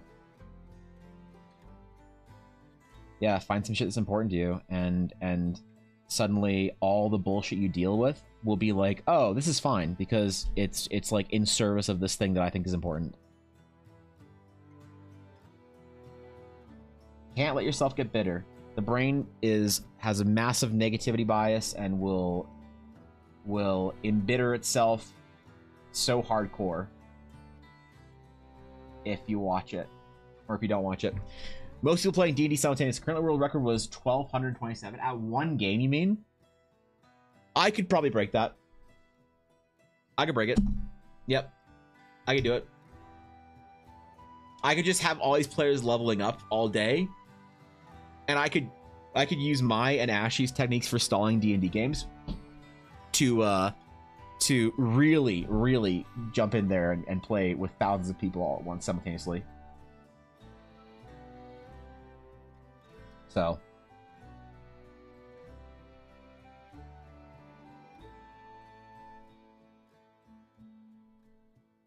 all right, I don't think we're going to do this massive maelstrom, but we're kind of alluding to it. All right, for Minako, we're alluding to a maelstrom.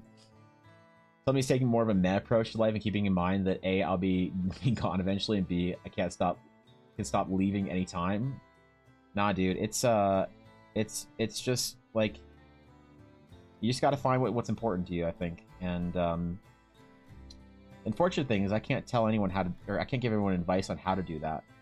But what I have seen is that, yeah, I mean, sometimes we have a lot of pressure for no reason, and have a bit more of a meh attitude. Things will work out, they'll be okay. It's like healthy nihilism.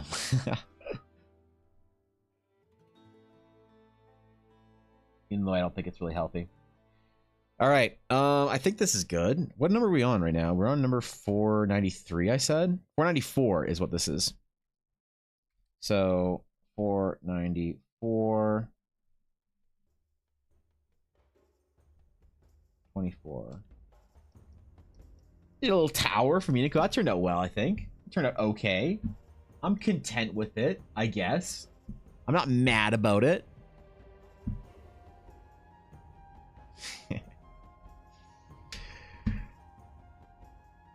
All right. EBA sketchbook. Dude, we've only got 6 more before we're at 500. 494 for Minako. For Minako Kitsune A.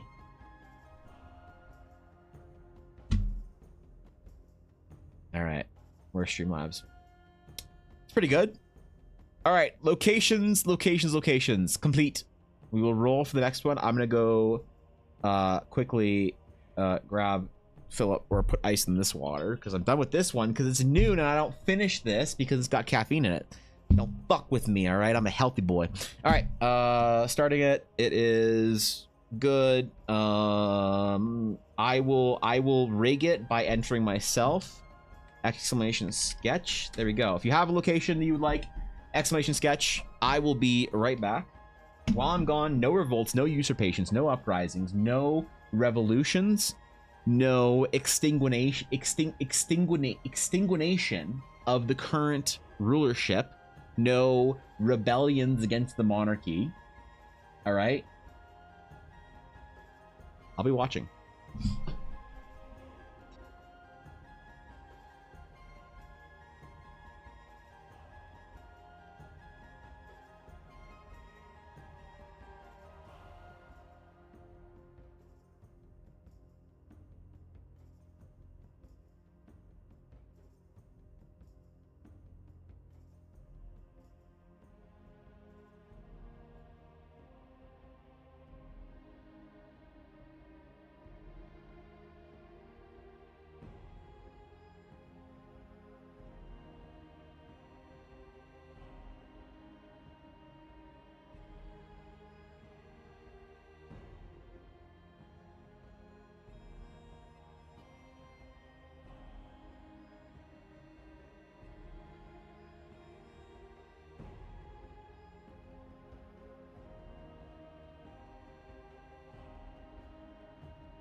All right, the throne still stands.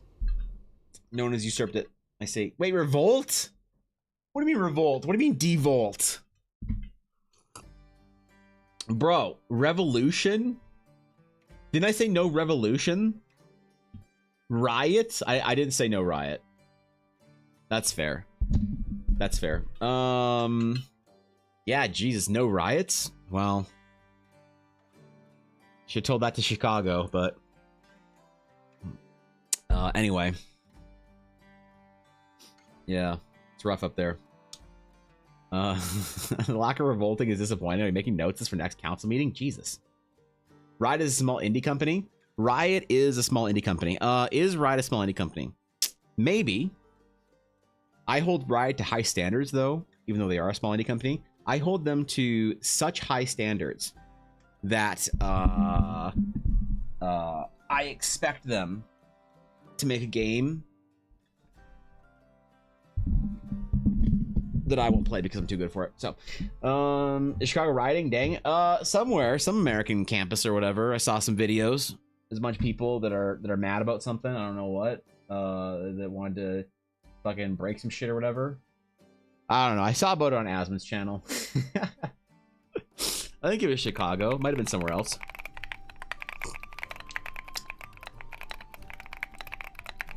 You can't essaying. You can't essaying, bro, if no one essayed. Dude. All right, that's it. Essaying privileges are revoked. Mods, essaying is mod only now. Y'all used it. Y'all used it inappropriately. Yep. Sorry, it's dead. It's dead. Did UCLA and NYC, they're currently protesting having college campuses? Oh, okay, sorry. I thought somebody said it was Chicago. I don't know. I thought somebody said that Chicago people, they were mad there, I guess. I knew UCLA they were mad, but I didn't realize it was New York as well. They were mad. They're so mad though, dude, man. Like, I don't know. I just gotta go play some video games or some shit, bro. Why bot only? You only trust the bots to use it appropriately? Clearly. You have to, somebody, okay, let me just put the parameters for it. Essaying, somebody has to make a paragraph more than 4 lines in chat to be tolerate to be what to be the word I'm looking for, to be what why is my brain just flying? What the fuck? Qualified. Jesus, help. To be qualified for an exclamation essay, it has to be at least 4 lines long, so I don't know. MIP carry anyone using your change to the Paris who got uses chains MIP wants to best keep like that. I don't fucking know, dude. I don't care. I don't give a shit about the politics. I think everybody's being silly and dumb. So I don't whatever. I don't care. You know, y'all sitting in places and fucking being where you're not supposed to be and doing dumb shit and you're fucking around and finding out. That's the way it is. I don't care who's at fault. I'm just gonna play my video game and ignore it because it's not my problem. So all I know is people are mad. That's where I'll leave it. I'm not gonna make any moral judgments on either side or whatever. So I'll let the internet fight about that on Twitter because they have more free time than I do. If I decide that I really like the clicky clack sounds, I really want to hear them while watching one of my most favorite streamers and closest friends, and all I'd be able to require to do be wait, type out an exceedingly long message. Yes, and then you can exclamation essaying when somebody posts that kind of message in chat. Absolutely fishy, because that is what deserves to be exclamation essaying. Really, honestly, essaying is mostly about character backstories in D&D, but you know, thematically, I'll allow for other things as well. Okay, the winner of sketch number 2 for the day. The only sketch 495 there will ever be. Ever. The winner is... Please not fishy. Oh, thank God. Okay, she didn't enter. Okay, the winner is...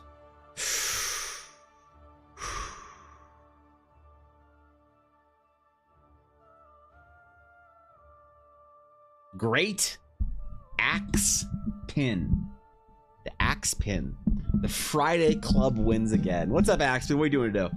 Tell me a tale. Tell me of a place we're going. Tell me of an ancient reliquary with treasures and wonders abound. Tell me of an ancient ruined temple, forgotten to the ages, remembered by some, disregarded by the noble class.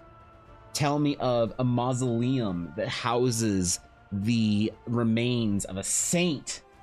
Blessed are those who pray in front of the bones of some Dragon Age plot. I don't remember, bro. It's been a long time since I played Dragon Age. Just leave me alone. Gotta get out soon, so didn't enter. That's fair. Yeah, that's reasonable, fishy.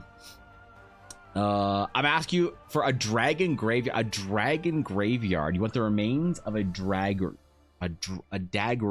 itself. The remains of a Dagron. What would that look like?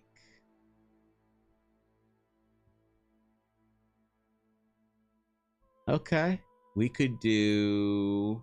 All right, know what we're doing. Okay, Dagron graveyard. Got it. This is gonna be sick. Haven't drawn anything dragony in a while, so it's about damn time, to be honest. I feel like I gotta introduce dragons into Eldar pretty quick, otherwise people are gonna get, riotous. Countless, not just one. The problem is we might not have time for countless dragons. I've always said that you have to keep the scale and scope of the sketches at requests for locations small. And the problem is sometimes people visualize something that's going to take too long. So I will see what we can do. Like Minako asked for 2 islands and a maelstrom. And it's just like, okay, we can do the tower.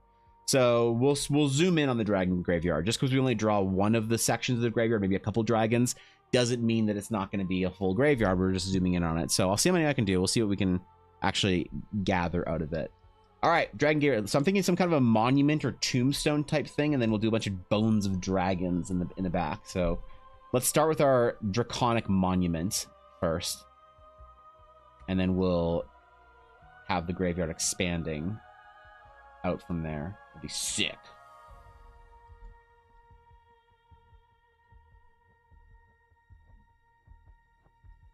Close enough. Our systems admin quit, and I said, I'll take his position and pay? And I got told no. Oh, shit, bro. Well, I guess they've decided they don't need any IT.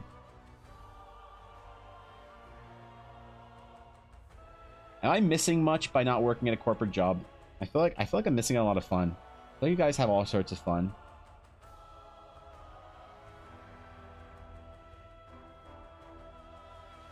You guys do all sorts of wacky shit over there in corporal land. Maybe I should go join like a big streaming org or whatever so that I can be part of a corporation. Oh, maybe I'll see if the Waifu Alliance will hire me.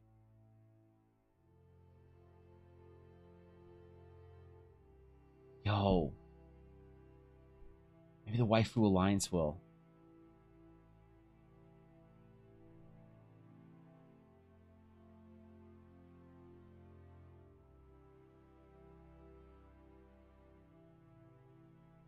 I need part of corporate Twitch. Can't be part of corporate America. I have the wrong passport for that. But I could be part of corporate Twitch one day, maybe. I really want to create my own streaming org, but no one wants to join it.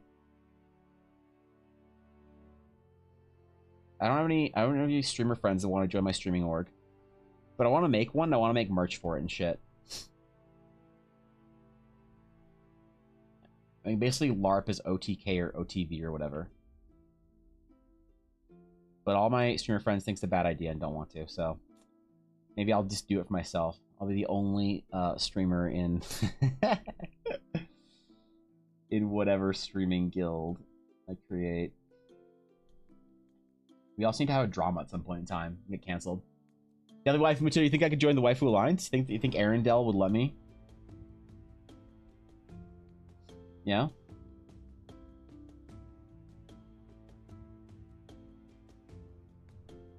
I don't know, dude. I don't know if I pass as a waifu, to be honest. I appreciate the encouragement, Azalea, but I don't know. You're seeing the worst parts of life? Damn, bro.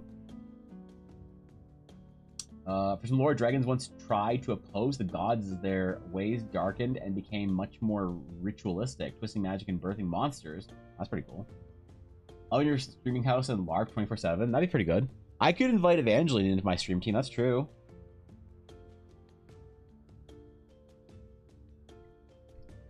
That's true. I could invite Evangeline.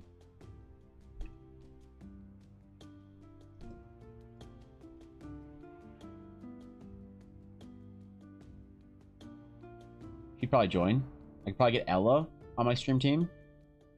In my org. Who else could I get in my streamer org? I could probably convince Fishy to join it on Tuesdays.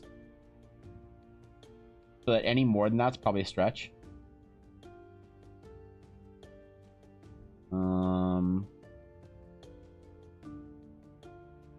Who else do I know that streams? I don't know many streamers, man.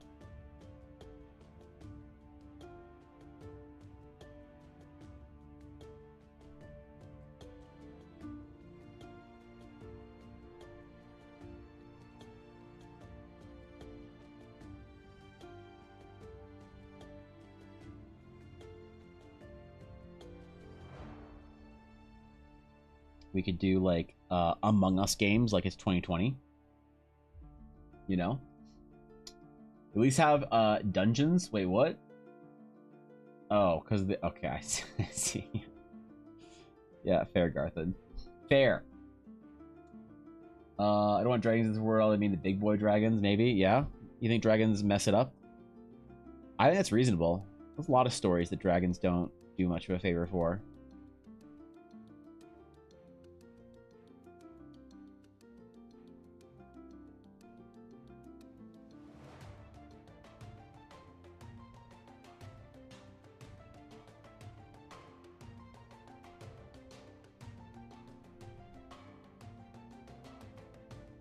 We're gonna have some sort of like text carved into this monument. Here lies the last of the dragonkin. May their brood fly evermore. May their spirits be lifted into the afterlife. May their player characters find their souls in the Shadowlands. I don't know.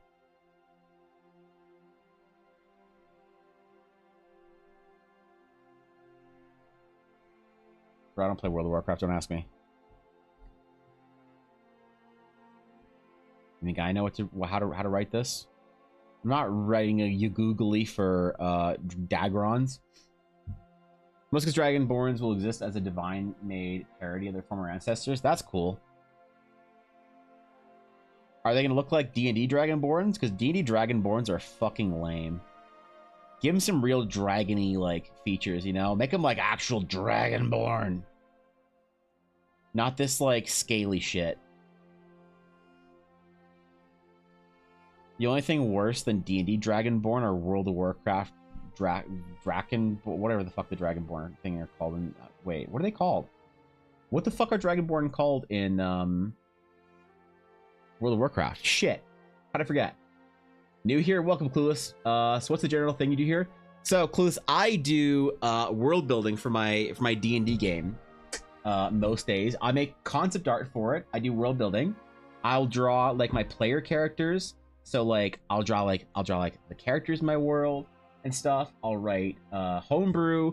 I'm building a class right now. I'll paint locations. We did a little painting for a location. So I'll do like this kind of art and stuff most days in world building. And then on Fridays, I take requests from people in my chat to do stuff for their D&D games, whether it's locations or... Oh, God, ads. Okay, well, that's what I do. Okay. All right, that's fair. Drakthir. Yes, thank you, Eldrail. The Drakthir, of course. Give him some Fusro Da. Yeah, the Drakthir fucking suck. Holy shit.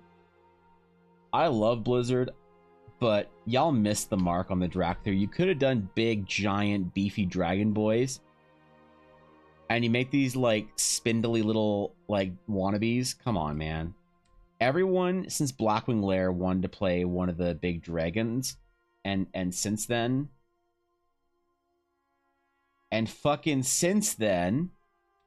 it's just been some bullshit. So it's rough. Has he got somewhat cool name? Yeah, the name Drakthir is pretty cool. That's true. I actually have a Drakthir, and I'm super disappointed about it. I'm mad about it. I don't like it. Because I wanted to play an Augmentation Evoker and see what the new spec was like. And I did, and I think the Augmentation Evoker is super fun. Problem is...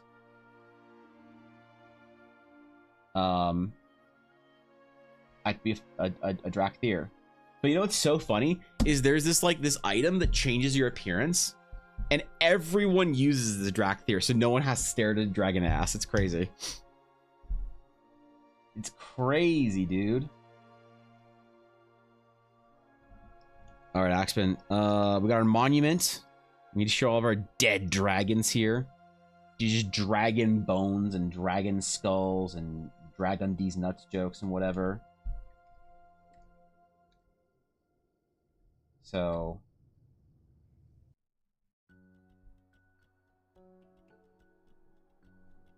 make it all spiky and aggressive, and then have this like pool of dragon remains. Like someone was unhappy with the most recent World of Warcraft expansion.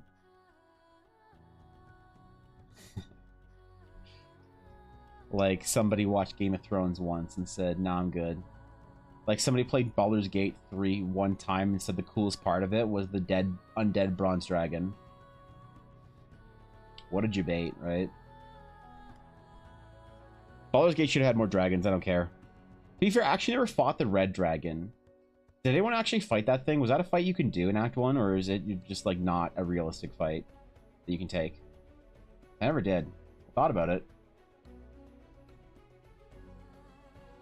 But I decided I didn't want to waste 6 hours trying to figure out how to cheese some shit with smoke powder. So, ads out over. All right, Clueless. Basically, I went on a big long rant monologue about how we do art and world building for our D&D games over here. And on Fridays, I do sketches for chat. I take requests for your D&D games, and I'll draw stuff for you. So, Axman asked for a dragon graveyard for his game. So,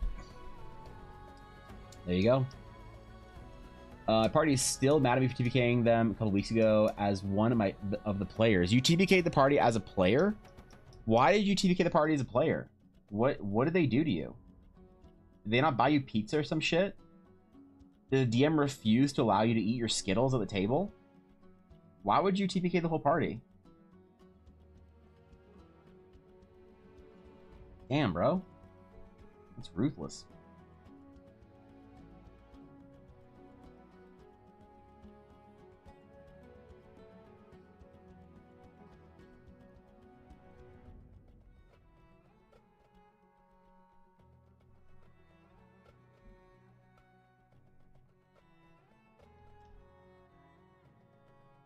Yeah, what the hell, man?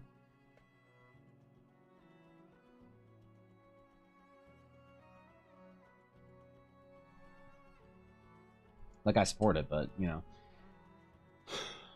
It flies away if you hit it. Oh, really? You can't actually fight the dragon? Can you deal enough damage to actually kill it? Does it have any loot? Like, I guess if you have to, like, one-shot it, right? It's got, like, what, 500 health? Or some shit?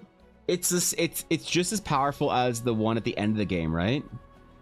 In the last encounter. Because I killed that bitch in my game.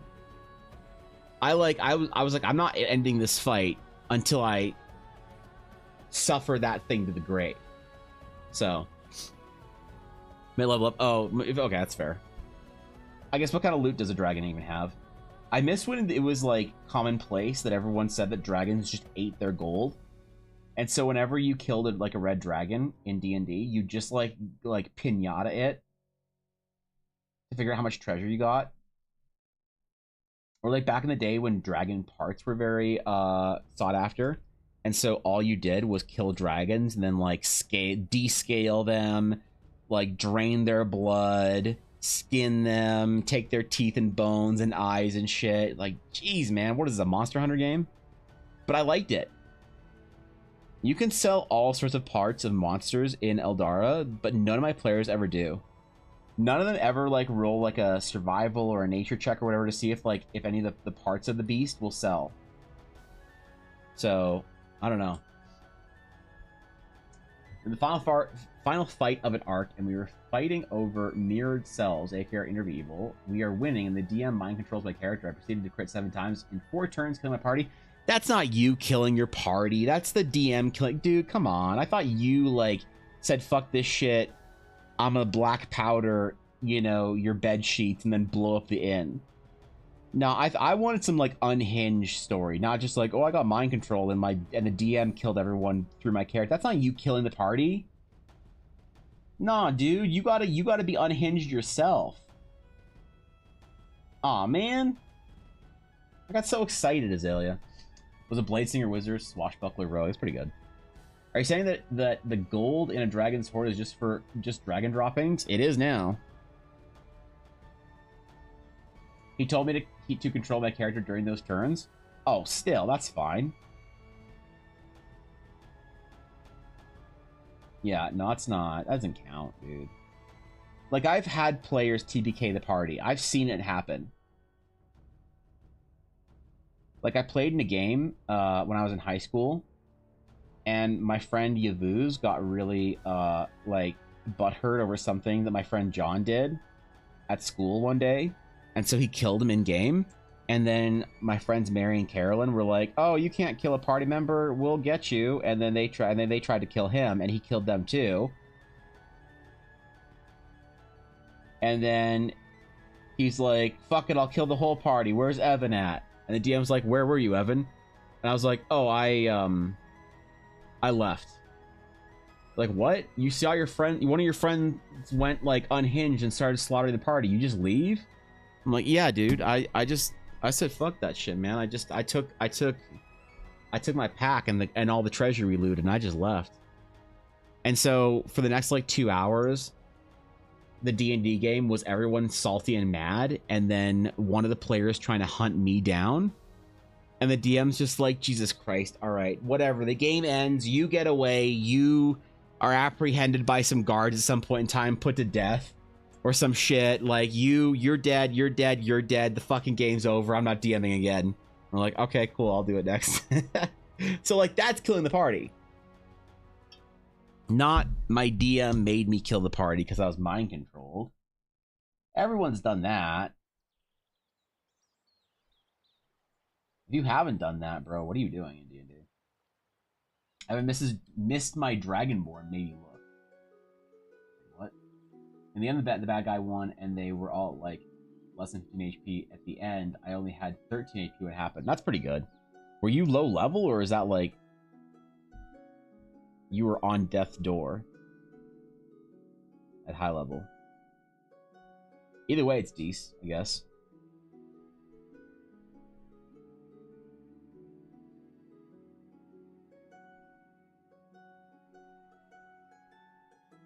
Yeah, shit, man.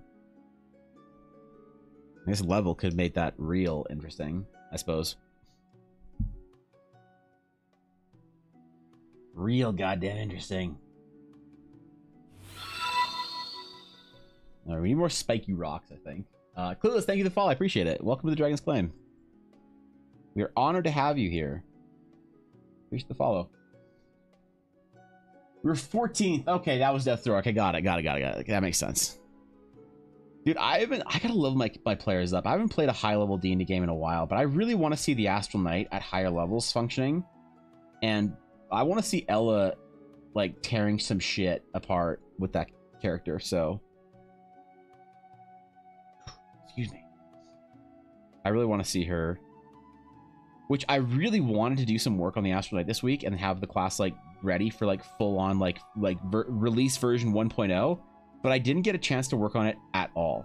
Because Fishy and I didn't play on Tuesday, right? So I didn't, like, have it in my head to do some stuff for the class. And then Ella and I didn't play D&D yesterday. So I just haven't played D&D yet this week and haven't had the reason to work on the class. So there's a couple things I changed since the last version it was posted in the dev moot, which I saw there was a new message in. I wonder if it was somebody talking about...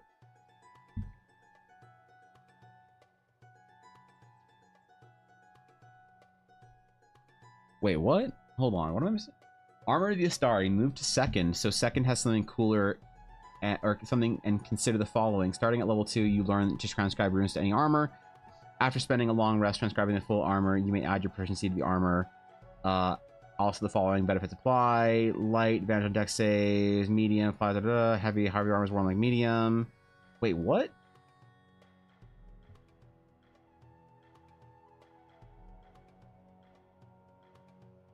I'm confused about the light, medium, heavy thing. Should specify if you want the medium armor master feat to apply. Also means that, oh, for the feats. Oh, I see. Okay. Also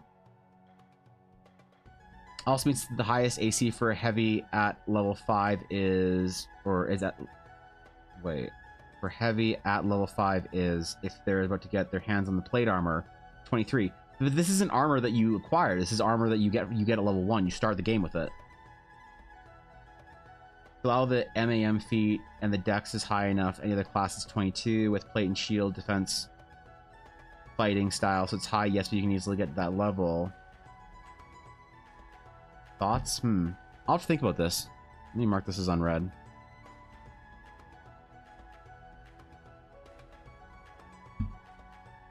Because the armor of the Astari is supposed to be a starting feature, is the problem. So, I don't know. I do imagine these Dragonborns as these pale scaled satyr-like monsters. I would need to remove the breath because it might look weird. Well, that's fair. Dragonborn breath is a little something anyway. I don't really love it, and I don't mean it just because I don't like D&D Dragonborn. The breath is like weird to balance. Also done something like that in my old D&D game. One of my party members was annoying me. I made him go slowly insane and justified murdering him as protecting us all. Oh, okay, yeah, that's fair. As you do. I mean, like, look, I don't allow PvP in my D&D games anymore. And the reason I don't allow PvP in my D&D games anymore is because of the unhinged shit we did over D&D when I was in high school. It's just so much easier if the party gets along. If the party gets along and everybody just doesn't want to fucking kill everyone else, you know? Which is one of the reasons why I discourage people playing evil-aligned characters in my D&D game unless they're experts on it. Because someone who's an expert will play an evil-aligned character and never get in the way of the paladin, and the paladin won't have any problem with them. Right? Like, it's actually very cool when you see a properly, like, built evil, lawful, or chaotic, or whatever. Chaotic's a little bit harder, but lawful evil or neutral evil or whatever is, like, pretty easy to play.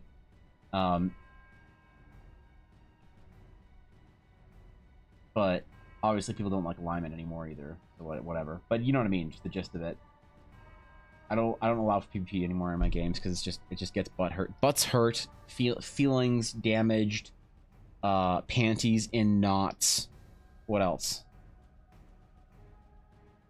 People get personal over it too, but then again, that happened more when I was in high school and we were all like 15, so you'd hope that adults wouldn't get their actual panties in knots over other things that players do, but then again, these are D&D players we're talking about. The vast majority of us peaked at age 15 and have done everything we can to play Imagination Dragon game to stay there, to salve the fact that we had to grow up one day. So I get it, dog. But no, I'm not a fan of it. I don't really allow it in my games because of that kind of shit. It's just never, for how cool it is, it's never worth the hassle unless it's done by like really good expert players at that shit and friends. But of course, it's also in my with my hot takes that the most important thing for a successful D&D game is for everyone to be friends. If your players don't send messages to each other throughout the week outside of D&D, your game's gonna suffer. And I can speak to that from experience. I've played D&D games with people who are there just for the game, and it never works out as well as when you're playing with a group of friends. I'm less likely also to spend a long time in a D&D game if my players aren't friends. Which is why I don't typically like recruit just random people for my D&D games. I typically recruit groups of friends. Like I'll ask like this group of friends if they want to play D&D or whatever. But I think it makes it better, you know? Then they can PvP with each other. They can fuck around. They don't have to get butthurt over someone stealing some shit or whatever. And then saying, but it's what my character would do. No one's angry about it. No one's feelings get hurt. They're just like, god damn it, James. God damn it. Yo, Steven, do you want to go kill James with me? Yeah, let's get his ass. And there's no hurt feelings. No one's mad. Everybody's just having a good time playing Imagination Dragon game.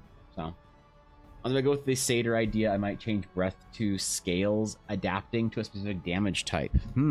That's interesting. What the fuck? Why was I in a Discord voice chat? Why did I join my D&D games channel's voice chat by accident? What the fuck? That could have been bad. Never mind, it wasn't a public channel. It's good. It's fine. I used to spend just like stream every stream in the mod voice chat, just in case a mod needed to come in and like tell me to do something or whatever, like hey, something was wrong or you're muted or whatever. And then the mods just used it to troll me, so I stopped doing that. I realized it was a bad idea.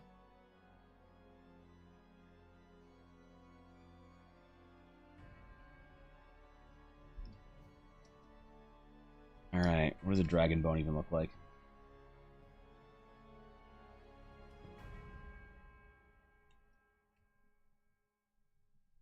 It was a Draco Lich. I had my party fight a Draco Lich once long ago, and that was a lot of fun. It's a cool encounter. I want to make a token for it, but I never did. Dragons are one of those things that I want to make tokens for really badly, but I just feel like it's kind of like difficult or a challenge.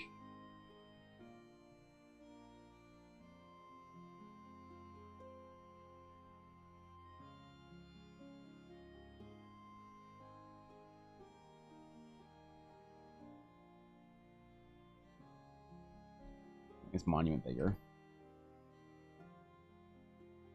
Yeah, that's what we wanted.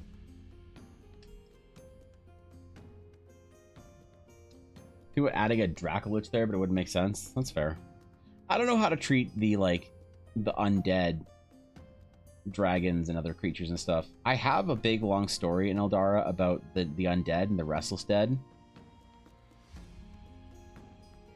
But like trying to figure out how afterlives and stuff work in your world, I just don't want death to ever become cheap. I think one of the biggest problems in many fantasy stories and games and stuff and narratives is that life becomes cheap and death becomes like not important and impactful. You know, it's like World of Warcraft. They've really made death not an interesting mechanic anymore because it's just a thing that happens to you and then you get better from it. And in D&D, I feel it's the same thing. I think that you have to have the courage to tell your players, no, I'm sorry, you don't get to res your cleric that you have played for 3 years and have, made this emotional bond with and attached to and got art commissioned of because your cleric is now fucking dead. I just think that it's a better game in general. Like obviously people are gonna choose to do whatever, and it's like that's fine. I mean, like I'm not gonna tell you how to play D&D, dog. You do whatever the fuck you want. It's your Imagination Dragon game. You've earned your time. But like in my games, I'd never ever allow players to basically come back from the dead easily. Almost like ever. Players don't die that often in my games, but when they do, man, they really fucking die. I think it makes the game way more interesting and way more impactful, even if it doesn't feel good at the time. It's one of those things that like I don't think a lot of players know what they actually want, and they say they don't want death to like be permanent for their characters, and I just don't play with a player like that. Like I'll sometimes if I'm playing with a new player, I'll ask them straight up. I'm like, hey, do you mind? Like, how are you? Like, are you okay if your player character dies? Do you feel more like if it's cinematic and wonderful? Sure, I'm okay with player death. Are you It's like I ask them where they are on a scale. Either one side is like throw the world at me, try your best, hold me down, whatever. Like okay, chill, The middle point is like I'm okay with my character dying if it's cinematic and interesting, and the other side of it is do not touch my character. And I've only in recent years chosen to play with one person who says do not touch my character, and that's Fishy. Right? But we're not playing like a real in-depth long D&D campaign whatever thing. It's like a fun story narrative, one-on-one D&D adventure bullshit. It's like kind of different D&D. But if somebody says like, "Yeah, do not touch my character, man. You don't get to decide my character dies. Like fuck you." I will tell them that they should find a different table. They will be much happier at a different table. You know, it's good to know that up front. So, yeah, I don't know. I feel like a lot of people though that do say that are kind of doing them a bit of a disservice. Fishy and I, it's different because Fishy and I are playing a game that's about Runa, and she's the main character. And if her character dies, the game's kind of over. And it's like, well, you know, I'm gonna throw challenges at her, but I'm not gonna kill her on a whim. I'm not gonna make like a bandit fight lethal. But it'll have other consequences, and the rest of her party can absolutely die. So Runa has some level of plot armor, but Sabine, Kalik, and Valona have absolutely precisely 0 plot armor. 0. 0.0. And that's just the way it is, man. It's the way when you're streaming a game, it's like that. B-Ban Blair's Barts? What? Yeah, true. I agree. Huge. Massive W. Yep. I was in the middle, I get emotional, but I get over the next day. I think most people do. Few people are truly of hurt butts and injured souls if their player character dies. And that's okay, you know?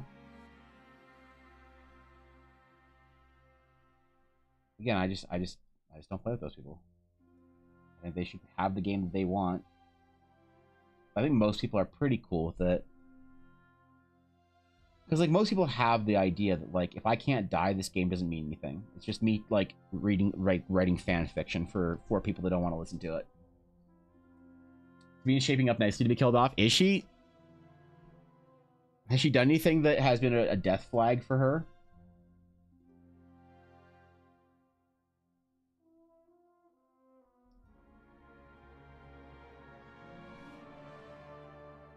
Because I don't know. You might be right about this. We might have to kill Sabine off.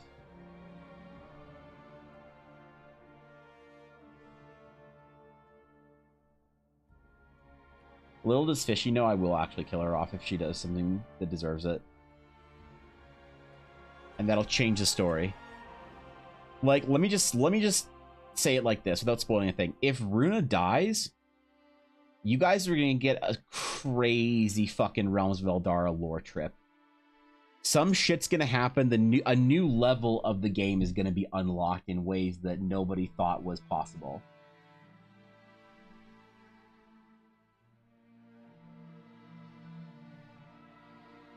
And I'm gonna have to really reveal some super dark secret lore that I'm willing to. I had to think about this when I was like thinking, do I want to play a D&D game on stream? Okay, what happens if a player dies? Do I want to spoil one of the biggest plot points in the actual story? Maybe. Sure, why not? Fuck it. Fuck it. You know the most beloved character is the one that has to go? Is Sabine the most beloved character, you think? My mom loves Sabine. She fucking loves her.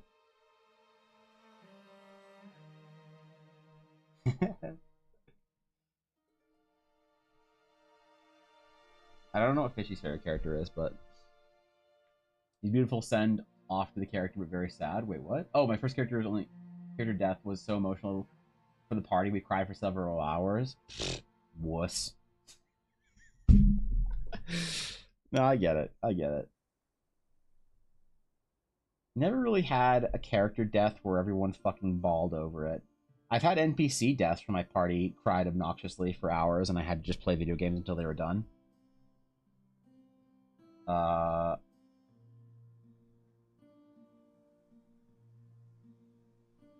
I never had a player death. Player deaths are usually met with like excitement. Like, dude, that was awesome. That was fucking sick. The way that you just like rocked up to that dragon and it just one-shot you, but you like stuck your fucking axe in it or whatever. Because one thing I like to do when a player's dying is I'll like to sort of give them a lot of freedom. Like, let's say I have a player character and they die to a dragon. I'll ask them, I'll say like sometimes, hey, you feel as the claws sink into your chest, your life force is fading.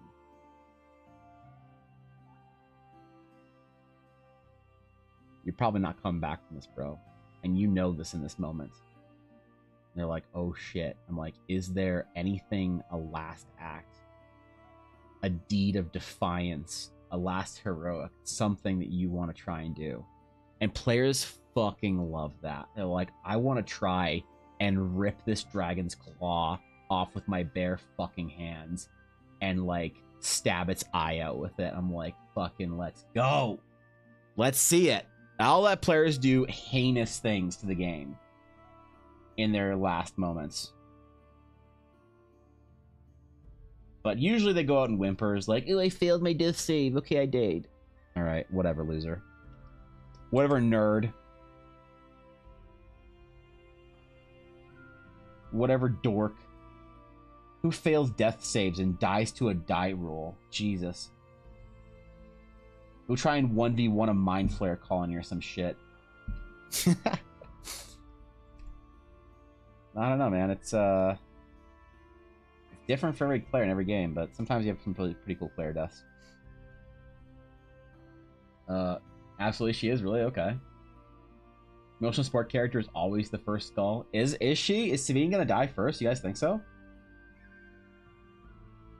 I was so worried that bandit was gonna kill Valona, because that bandit crit her super hard when he slashed her gut open.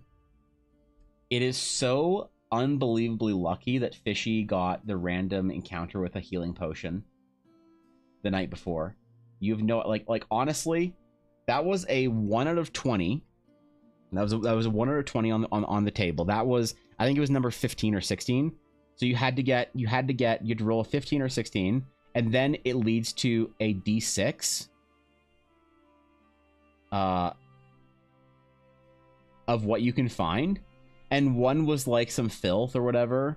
2 was like an old sword or some shit. 3 was what was it? It was like an art worth like 30 gold or whatever.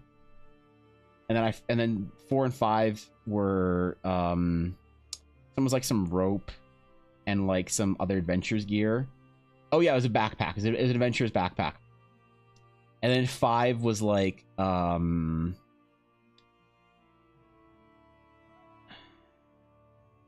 I could go look. I forget what 5 was. But then 6 is a belt with 2 of 4 things on it, and it was like a healing potion, gold, dagger, and I think it's thieves tools. And then I roll for 2 of these randomly. So I think she got, was it gold and a healing potion, or was it a dagger and a healing potion? I think it was dagger and a healing potion. So I rolled the 15, then I rolled the 6, then I rolled the like 50% chance to get the healing potion. So like to arrive at that healing potion that she used to save Valona in that fight was actually kind of hilarious. The odds of it happening are very shallow, but last one should always be jaw dropping amazingly or awesome or crying your eyes out because of the brave last act, etc. I don't know. I kind of like the idea of someone. So I killed one of my friends, and he was like this diviner, like he saw the future. And so he was dying, he'd failed his death saves, combat was over, and I'm like, they'd all rush over like, can we heal him, does whatever? And I'm like, no, he's beyond the reach of your healing magics. Well, I'm gonna dump a potion down his throat. I'm like, you can, but it's not gonna save him, and you know that. And like, okay, I did a healing potion. Like, you begin to see some of the like the wounds closing, but ultimately the damage has been done. The wound on his belly stays open and the blood still pours out. And I'm like, all right, man, do you want to do anything in your last moments? Do you have any last words? Or perhaps would you like one last vision of the future? And I was really gonna give them like a really important lore thing of like them seeing like the location of a certain artifact. They're trying to go up a mountain find it into a temple, and I was gonna give them a vision of them finding the key underneath a table to open up the door to a secret treasure room that they wouldn't necessarily gotten unless they got an investigation check. So I was willing to give them that free treasure room because he saw this key, which would have this other cool thing in it that's whatever. And I'm like, do you want one last vision as you feel your senses tingle as the divining, you know, sort of the threads of fate unravel to you, and as you're passing through them, you think you communicate one last thing to your friends as you bid them farewell? Would you like to do that? And he's like, no, I'm gonna shit my pants. Like, what? He's like, loudly, like audibly, like disturbingly. Like, come on, man. All right, okay. And a foul smell radiates out as a confident grin, slides across so-and-so's face as they're taking their last breath. Do you have any last words? And his last words were, got him. All right, sure, fine. You can shit your pants instead of having some massive vision or emotional thing or whatever. And they left the body. They're like, all right, fuck you, man. Fine. We're leaving the body. Screw this. And he's like, what? You're just leaving me on the side of the mountain? They're like, yep. You can freeze over. I don't care. Become a snack for a Wendigo for all I give a shit. Like, come on, guys. We're going. So sometimes it doesn't always have to be heroic and epic and monumental. Sometimes it can just be a crusty finish to a crusty adventurer's life.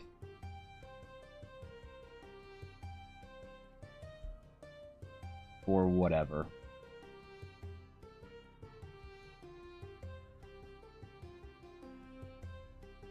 I don't make the rules, man. I just play the game. Oh wait, I do make the rules now. Shit.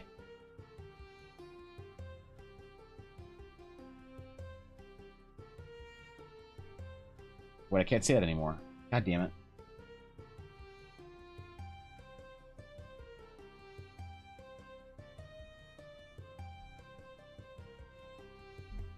Well, rip to that, I guess.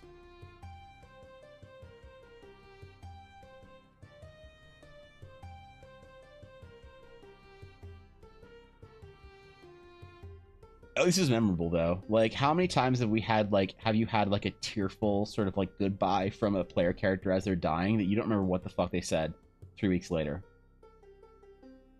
But I guarantee you, 15 years later, everyone remembers that one time Ryan shat his pants instead of, in game. There is that, if you're wondering what to do next time. DC, thank you for the 22 months, bro. Appreciate it. What's up? What's good? What's happening? Just swinging by to say hi. And hi. Like a silent fart, I shall disappear into the night. Alright. Alright. Well, DC, I appreciate you. Thank you, dude. Enjoy the rest of your day. Enjoy your weekend, man. Have a wondrous Friday, Saturday, Sunday reprieve. And I'll catch you later. Thank you for the resub. Thanks for stopping by, man. I appreciate it. I always think it's so sweet when people just like stop by to say what's up. Can't stay, can't do whatever, but just stay, like stops by to be like, yo, hey. It's nice, man. Like, I don't know. It means something to me, okay? Never scared to death. I did, however, cause a genocide by accident. Well, everyone has in D&D, man. There's always like millennials with like millennial humor being like, teehee, if you haven't like, done any war crimes in your D&D game, are you really playing D&D? It's like, okay, boomer. Like, I get it.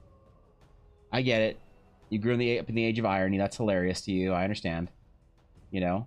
But like, really, there's certain things that you have done in your D&D game. And if you haven't done, like, are you really D&Ding?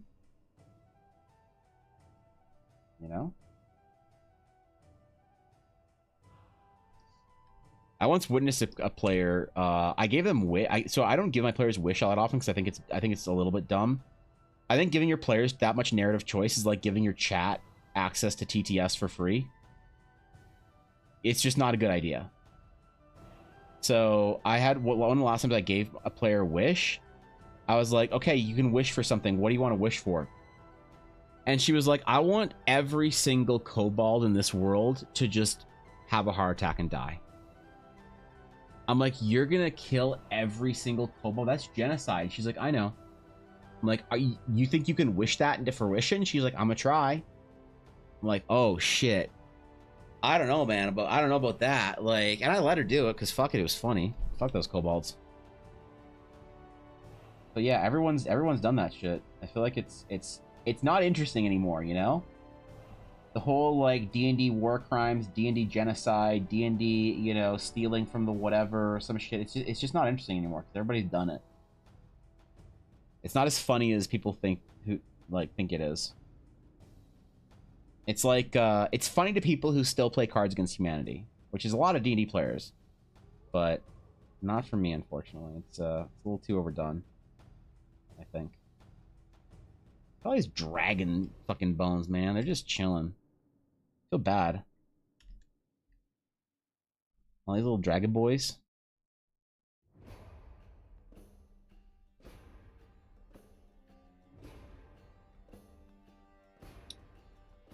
All right, next week I'm doing requests and I'm gonna record them for TikTok. So I'm gonna try and get that set up. It's gonna be lit. I wonder if I have 2 instances of OBS open actually. The heart wants what the heart wants. It does, and I'm not disparaging it. I just, you know, it's just not for me anymore. I am DM. I make genocide and war crimes so horrible my players stick to the plot. Yeah. There's like there's one person who used to come to stream named Ramus, who was the most sadistic, twisted game master I'd ever met. And people that played with them loved it. Just fucking loved it. And some people want that, you know? But like Ramus had this like responsibly, Ramus had this like trauma fucking like waiver one had to sign. Like every terrible thing you can think of, everything that you can't say on Twitch, everything you can't say on YouTube, you know, everything you can like let your imagination go. As not ironically terrible as you think, like teehee war crimes, teehee genocide. No, I mean like the stuff that like you're like, oh shit, dude, that's like whoa. We were joking about genocide. This isn't funny anymore, you know, like that kind of shit. Ramus made people like be like, you're okay with this, right? And like some people are like, injure me, scar me, and like I appreciate that, dude. Like if you know what you want on your D&D game and you're going for it, like. And get after it. Don't let anyone tell you you can't cause emotional trauma to your players if they're into it.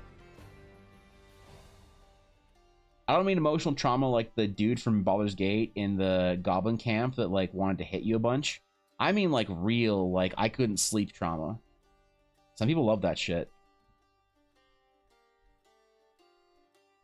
I learned new things about what D&D was capable of after meeting Ramus. A well-earned reputation, I guess. And more, the dragon died slowly due to a flesh-eating plague thrown by the gods. Oh shit, man. I've been trying to think about that. Like, what? Like, that's pretty dark. I don't know what the darkest thing that I have in Eldara is so far. Like, the darkest plot. I think it has to be Asmissa. I think that's the darkest thing that I've written so far. Was the Kelhat ruler Asmissa in that article. I think that's the darkest thing I've written. And sometimes I wonder if my world needs to be darker. If it's too like there's going to be dark like places in Eldara, obviously, but Teleria is not necessarily the place to like for that to thrive. In some cases, obviously there's darkness in Teleria, but it's just like not like the entire world is not some like skulky Elden Ring wannabe. But I wonder if that's like necessary to have.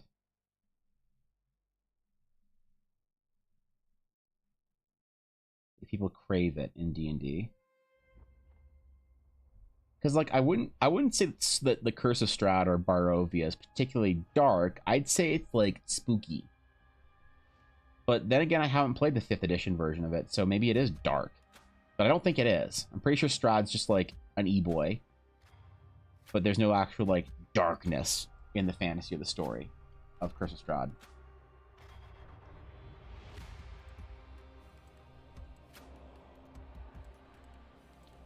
Maybe I'm mistaken. Maybe it's off to DM interpretation.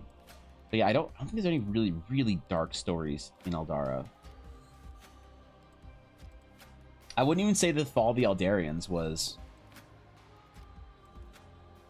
that dark. But also I realized something. Oh my god, I realized this. So both games, Fishy, and this isn't a shot at the players. This is my fault, not their fault.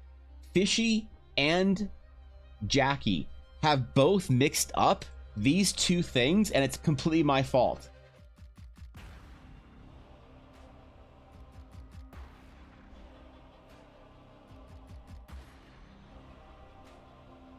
Oh, wait. I misspelled it. They've mixed up these two things many times. And I'll reference one, they'll think I'm referencing the other. And I realize that's absolutely my fault for making dumb made-up words sound the same. And it's going to make more sense when the world is, like, more fleshed out and in text and what. Right? But when I talk about the Aldarians, right? The Aldarians. Right? This is like a, like, old, ancient civilization of around like 2000 to 1000 years ago. The Eldari are ancient, like, demigods, myths from like 30,000 years ago, right? Like I like, they're very different.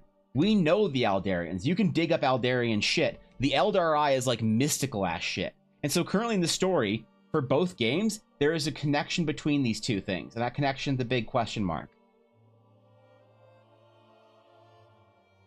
And like, I realize it's so confusing. I should have named the Aldarians something different, and I might have to for the actual game launch, but I might be too deep in it. If you're in a lore-giving mood, what are the Sun Elves like? I think the concept is fascinating. The Sun Elves are, they're very cool because they are a.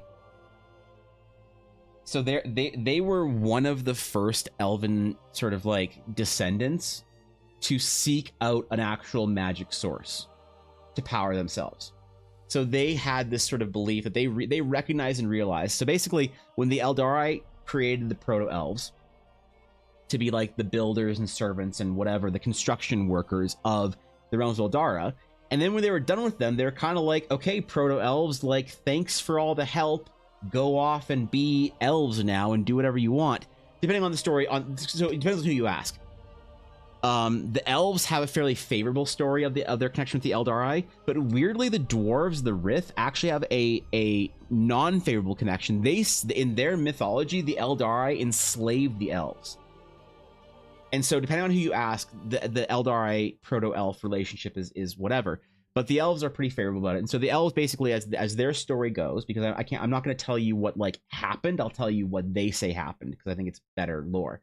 But what they say happened is they were basically freed from the clutches of the Eldari. They were released from their bonds of service and duty. They built their home. They built the realms of Eldara. And the Eldari said, okay, like, we'll go off and be free and be happy. What, go thrive. And the Sun Elves were like, or the Wood Elves were like, okay, well, we like living in our trees and shit, and we're like becoming treants and whatever. The Sun Elves were the first ones to seek a new magic source. They were like, wait, if we're around different types of magic and we take on the effects of magic, like, we can kind of shape ourselves however we want. And so what is like the best way to shape ourselves? And they initially said they wanted to shape themselves after their creators, the Eldari, and they wanted like an Eldari magic sort of thing to shape themselves after, which is, I'm just gonna say one word. There's a secret, super hidden lore thingy that has a lot of writing around it, but I haven't revealed it because it's just not ready and isn't relevant to the story. But those elves became astral elves. Anyway, pushing that giant lore thing aside, the Sun Elves, they said, well, if we can shape our futures, let's shape ourselves after the magics that we can like sort of covet the most. Like, what is the greatest, best form of magic that we can sort of build ourselves after? And the magics of the sun itself, of the star in the local system, of light and brightness and daytime and radiance, is how we want to shape ourselves. So they built like they built these sort of magical fonts and crystals and other things to absorb and to take in the magic of the sun and to breathe in that magic. They basically just lived and thrived around this sort of magic, you know, creating this kingdom of like sun elves that was massive and huge, and actually had a big problem. They collapsed in their population. There's a huge issue. But anyway, and so they had a long time of just thriving in the sun, and now they're not as like popular or common, I guess. Not popular. They're not popular in that they don't have a great relationship with a lot of the other elves, but they're not that common either. And so they but they're very much like about brightness and optimism. They're sort of the kind of center of the I guess the old elven tradition. Because the wood elves they're technically older, they just didn't really change, but they're just sort of chilling, you know. They didn't really maintain the culture of their ancestry. But the sun elves, the solar elves, whatever we're gonna call them, they very much were like, we are going to breathe in the energies of the sun and the radiance of the universe, and you know, because don't forget, at the time, looking to the stars was very important. I don't want to. Okay, how do I tread around this? Looking to the stars was very important for the first mortals of the realms of Eldara. And in doing so, they looked to the magics that came from the sky. And so the sun elves and our twilight elves both saw something that they thought was grand and magnificent, that they wanted to sort of build themselves in shape. So the original sun elves didn't really change at all. It took generations for them to actually adopt sort of the qualities of the sun, for their skin to become bronze, their hair to become bleached, their eyes to glow with sort of fiery yellow and gold, for them to sort of be freckled with glowing, you know, solar magics and whatnot. But eventually they did, and they kind of love it. They have a very high opinion of themselves, and not in an arrogance way. They're just really, really happy that they're, you know, taking on the energies of what they think is the greatest, most noble source of magic from the sky, which is the sun itself. Whether them and the Alderaan? No, Alderaan got destroyed, bro. Sorry, man. Yeah, she couldn't suggest another target, a military target. She couldn't name the system, and Tarkin wasn't hearing anything of Dantooine. So, there's no more Alderaan, bro. Can't give one of them a nickname because people in the world can't keep them apart either. I don't know, dude. Like, I think I didn't think the names were that difficult to navigate, but I think the fact that they're both ancient is the problem, really. The names are similar enough, and when I say there's Aldarian runes and Eldari runes, I think that's where it gets a little complicated. I think everywhere outside of the Shattered Sea, it's not going to be an issue, and I don't want to get rid of the name the Eldari. And like, the Eldarians could be referred to differently in the Shattered Sea, as like maybe the Old Kingdom or something like that, but I don't know quite yet how to navigate. That's an interesting idea, though. Big Elf collapse, and are there Lunar Elves? There's Twilight Elves. Kalik and Valona are Twilight Elves. So the art that I'm making for Kalik and Valona right now, they are characterized by sort of dark, pale to dark purplish blue skin, freckles of sort of moonlight, eyes that give off glows of moonlight, hair that ranges from like dark purple to dark blue, and some cool magical effects that they have going on. So when they're spoken, the game table they sound the same. Yeah, that's the problem, and I got to figure that out.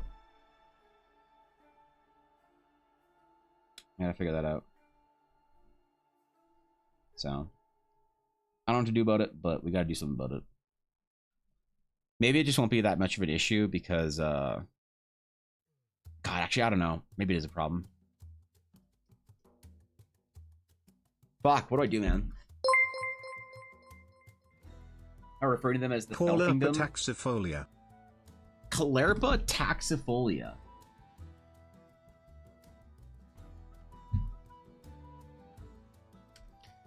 I thought that for the finality, if you were going to be talking about pathetic single-celled life forms, Aduria, I swear that you were going to link the Twitch Genshin section. All right, what do we got here? Hmm. Hmm. Key features. Okay, let's see. Fawns compressed laterally, slightly constricted at base. Fawns upwardly curved, tapering at apex. That's good. Stolen diameter is 1.5 to 1.8 millimeters. Fawn length increases with depth. Oh man. As far as cleric players, so the meta this week is cleric players. Oh, the meta this week is cleric players. I think this is good. These are good cleric players because they stay together. Really, I mean, like cleric players have to stick together because obviously they don't have any friends. You know, obviously if you're a cleric player, you have a hard time making friends, meaningful connections. You know, it's just the way it is. Like, I get it. And so these ones are sticking together. So these are great cleric players, I think. These are fantastic at area. It's a good entry in the meta. I'm gonna give it like a solid 6.8. I think is good. Like 6.8. That's probably reasonable. Because like could be better, could be more could writhe more. I'd expect a great example of a cleric player definitely writhes a lot more. And so we've had previous examples this week of cleric players that I feel like would writhe more. So that's why it loses some points. But overall, good submission. Yeah, man. Great meta this week. Cleric players are doing their best, bro. It's like they're really out here, you know, going for it. So Genshin would have been good, but I would have just linked myself first. Can't self-advertise. That's true. You can't self-advertise to another streamer's chat. It's like one of the heinous rules of Twitch etiquette. You can't be like, well, thanks for the stream, man. BRB, gotta go start my stream. Just getting on the old stream train. That's right. I'm gonna be starting my stream today. Just gotta go do that. Can't do that. No, it's against Twitch etiquette. Should you? Absolutely. Absolutely. Fucking rub it in their faces. Get rubbed. What's up, Chris? You see it occasionally. It's rarer though, because less people are streaming these days.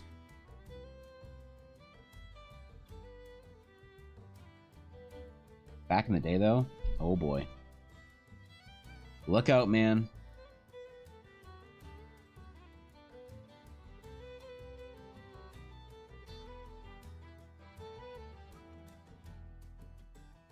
Back in the golden era of Twitch. Back before I started multi-streaming on YouTube, Kick, Instagram, and TikTok Live. Wait, shit.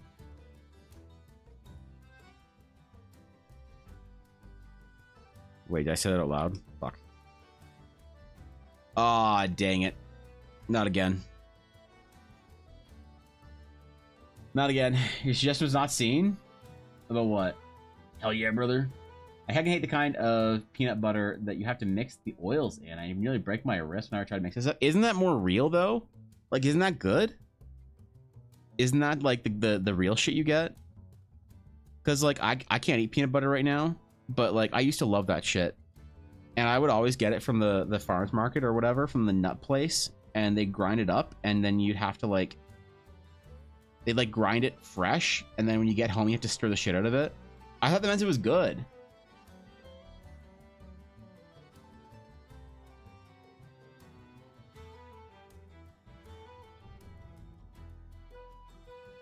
Yeah, wait, what? Am I missing something here?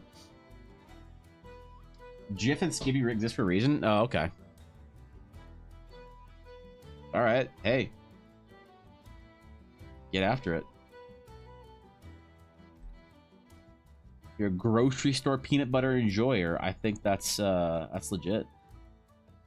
It's valid.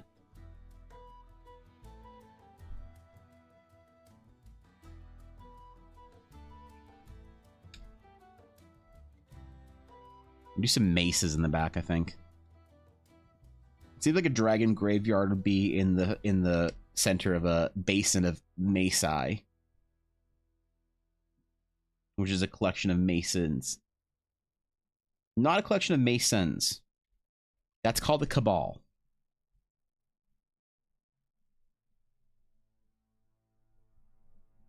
Oh man, when I start talking about the secret societies going on in Eldara, Tari's gonna be there taking notes, man. Holy shit. Eldara Conspiracy Week is gonna be a fun week of streams. I'm referring to them as the Fell Kingdom. Oh, I already read that. What are you talking about? I didn't miss shit. I thought I missed something else. Yeah, Thorgan gets it.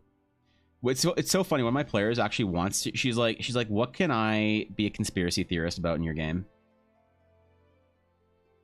And so, the conspiracy I gave her. God, I hope Jackie's not in chat. Jackie, if you are, earmuffs. The conspiracy that I gave Jackie is actually true. It's true. That's all I'll say. It's conspiracy to do with Kelhet and the Eldarians. And she's like, I want some wild, like, unhinged stuff that I can be, like, obsessed over. I'm like, okay. In the end, she's gonna be right. Everyone called her crazy.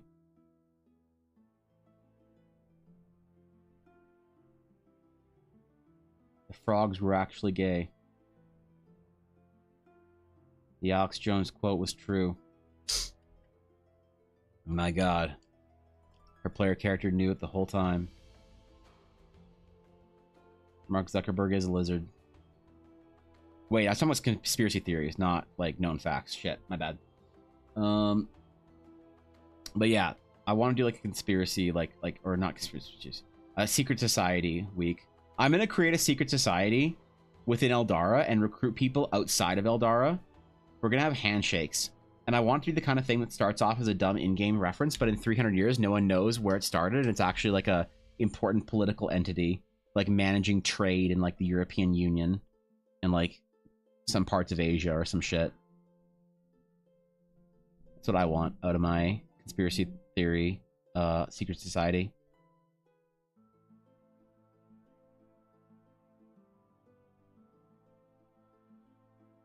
I want people to think that the founder, like the society had existed for like hundreds and hundreds of years, if not thousands, from the times of like, you know, King Solomon or some shit, all the way to the modern day, and that I, Evan Blair Art, was simply a member of this order. I was not the founder, and it wasn't a joke. That I actually founded the order will be a secret, well kept within our members. So. The dragon graveyards in Eldar are not really graveyards. When a dragon dies, it's a big deal. It's like, it's a big deal because there's not many dragons. They're not all that common because I think that dragons are difficult as villains when you have a billion of them. And they're even more difficult as like narrative characters when they're common. Either way, I think that you can make, like, if you like the idea of, like, oh, I want to be a dragon rider. Yeah, just make wyverns or some other fucking, like, giant lizard that flies and, like, breathes fire. Or some shit. But once you evoke the concept of a dragon, I think you should do it very carefully. I think that you can lose the impact of a dragon immediately by making them too commonplace. I think that D&D does this. I think that World of Warcraft does this. And it's part of their vibe, and it's their choice and whatever, and that's cool, man. But I think that I prefer stories where the dragons are treated with a little bit more reverence, such as like Smaug. Now, World of Warcraft, I will say, does this better than D&D in my opinion, because World of Warcraft has like dragon aspects that function like old school dragons, and there's only blue, red, green, bronze, black, storm. There's only like 6 of them, of like 6 like big dragons, yeah, right, and the rest just sort of like function as the lesser, like, sort of wyvern worms or whatever. So I think Warcraft kind of bridges the gap, but even then it's a bit much for me.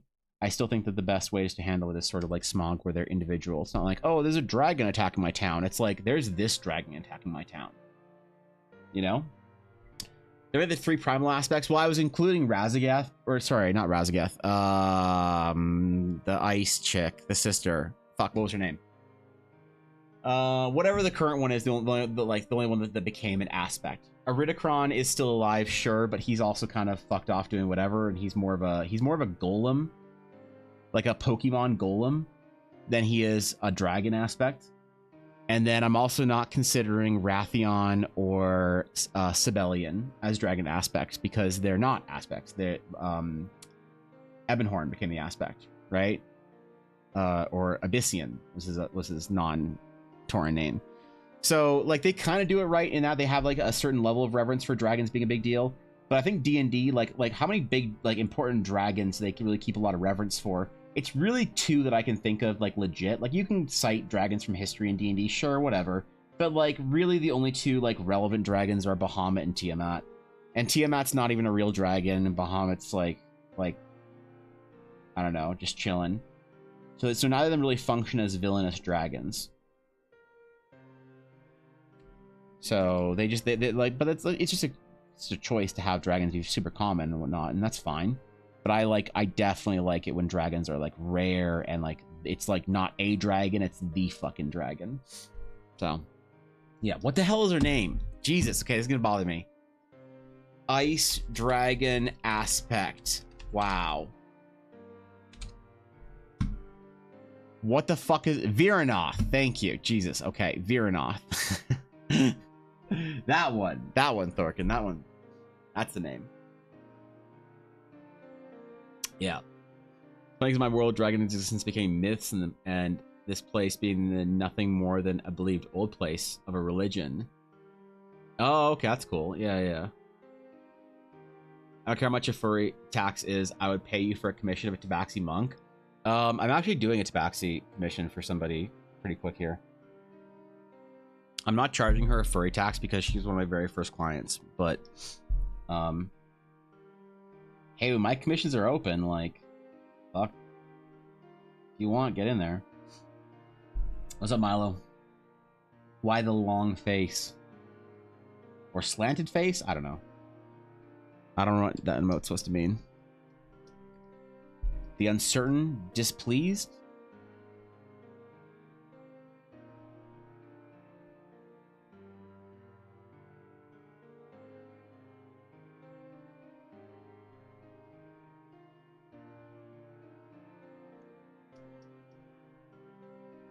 Dragonbone Graveyard.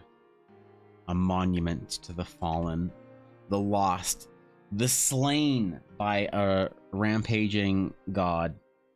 Basically, all these dragons got banned. They all got banned in the world's chat. They didn't submit a ban appeal. Now they're in the graveyard. That's it. I'm already there. Don't have 2 ideas now, unfortunately. Wait, what? For what second idea? Wait, what ideas? I'm confused. We're doing a ship together, right? That's one of them.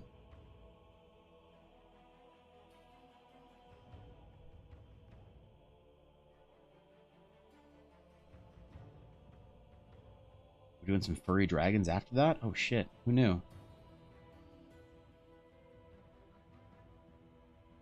Oh damn. I sure didn't. I heard my name? What did I said furry dragon, not cow to face. What the hell? What do you mean? Holy shit. What? I'm trolled. Y'all are fucking trolling me today.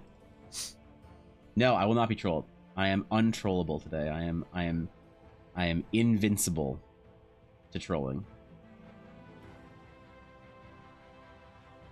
Cow over here trying to be funny, man.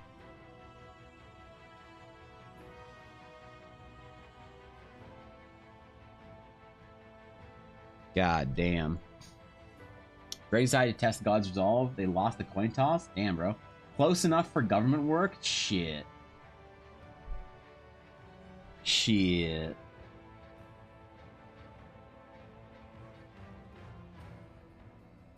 Work for the government.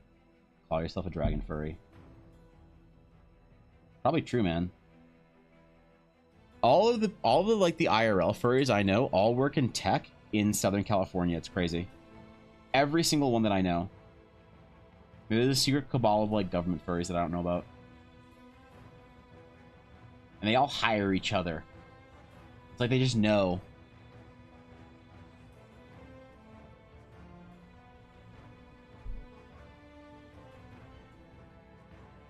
Somehow they know.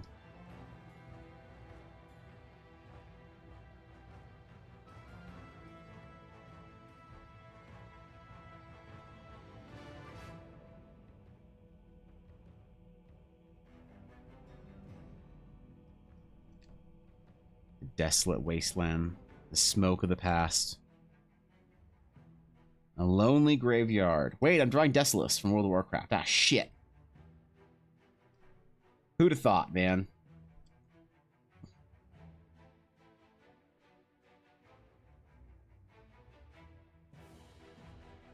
Who would have actually thought, unfortunately?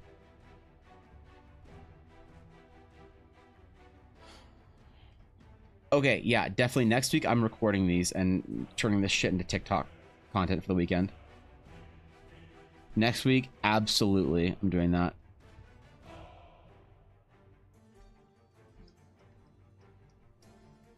It's gonna be sick. There's some giant mountains eluded in the background.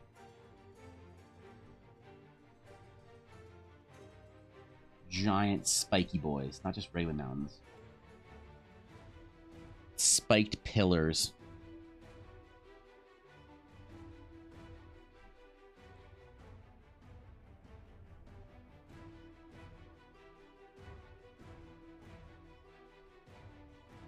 All right, 495 is what this is.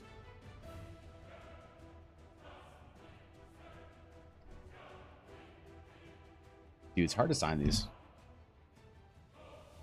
About the dragon lore about Eldara, depends on who you ask. Some people say the dragons never existed. That they were sort of like miscited, just large wyvern type creatures. Some people say that they did exist. They absolutely did. They're just gone. They just all died. They extinct. Some people say the dragons are still around. They're just hiding for some reason, and you gotta find out in game, I guess. Great. Wait. Axe pin. There we go. 494, 495. Boom. That's a good one, dude. I like that. I should post this one. Fuck it, we post. Twitter.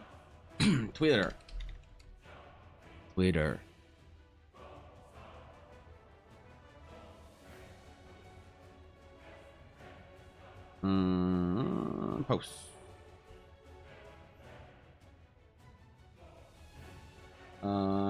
Someone requested a dragon grave today. Post. Oh, that was good, man. I'm enjoying these. I'm really enjoying these. Like, I kind of wish that I could layer them all. Hold on, maybe we can do that actually.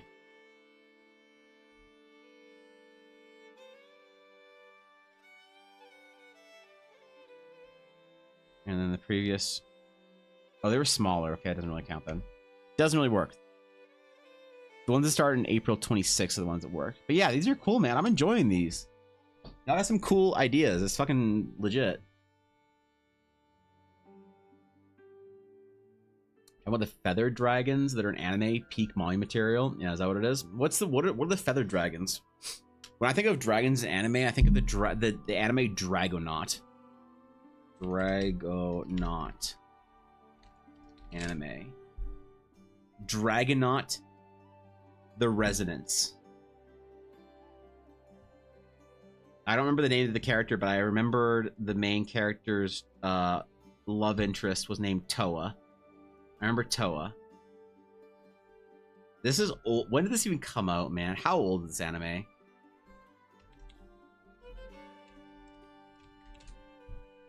When did it... Oops, no, not release. Agent. Release date was 2007.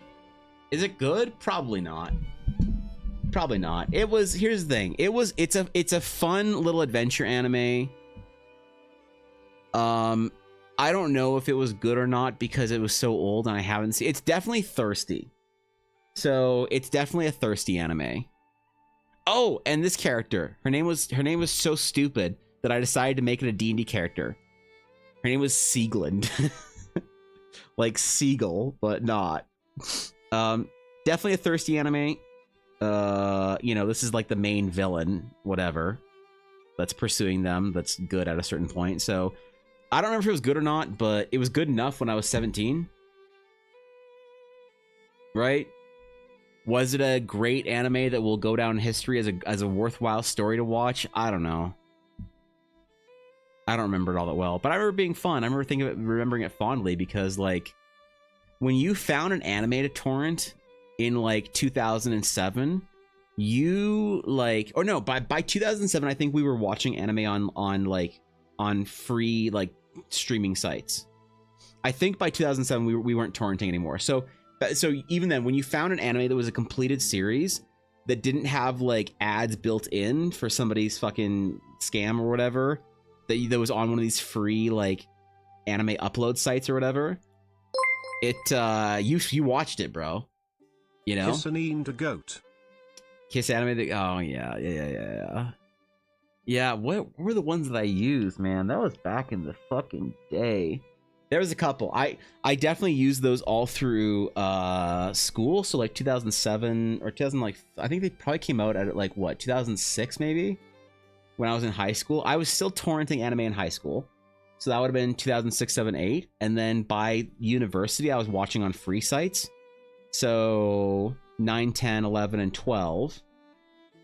And then I think by the end of university, I think I was watching on like Crunchyroll. Around there. The kids these days still use the term thirsty? Oh yeah. They use other terms that I don't like to say on stream, because I don't age gate my stream. So I can be vulgar and swear, but I can't be like, there's certain things that I can't say on stream that I choose not to or whatever, unless I want to age gate it. Welcome back, Mel. Google anime Quetzalcoatl. Anime Quetzalcoatl. Quetzalcoatl. Onyx Equinox. Onyx Equinox. That's not a feathered dragon. That's just a chick. I got lied to. Also, I'm not getting that many South American vibes from this character. I'm getting a bit of a different vibe from it. That's pretty cool though.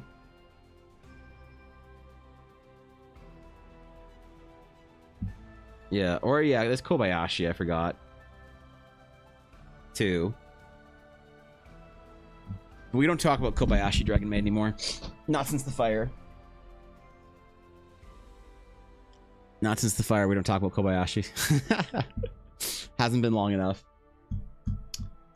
It's just a Fate character? Oh, okay, fair enough.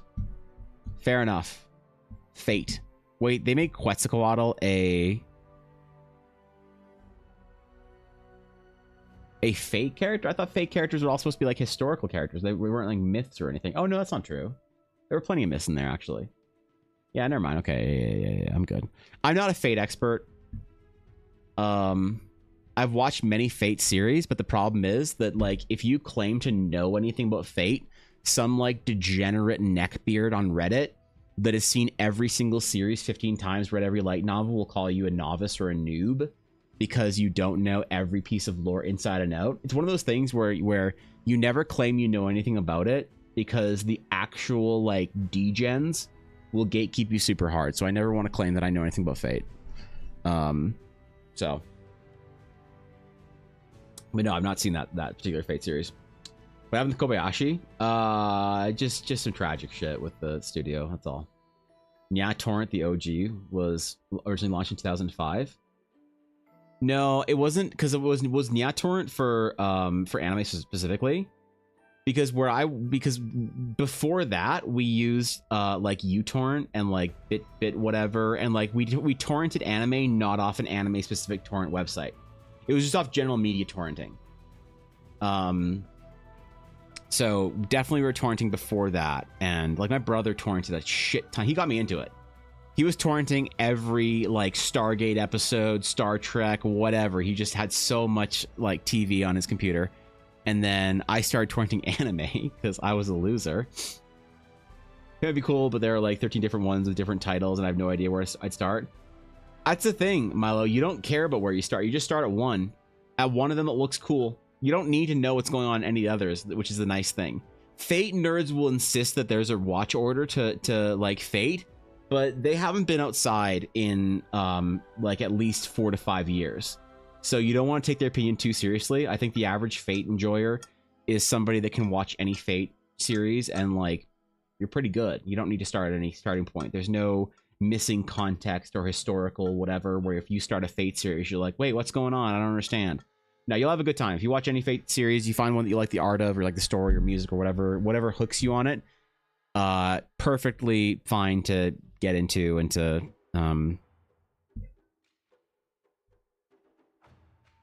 Oh, Ella's home. I was wondering why my front door was opening. So yeah, LimeWire was the first of the popular ones after Napster shut down. Yeah. That was like really old school shit, mostly for music. The TV torrenting and like other media torrenting didn't happen until a little bit later, but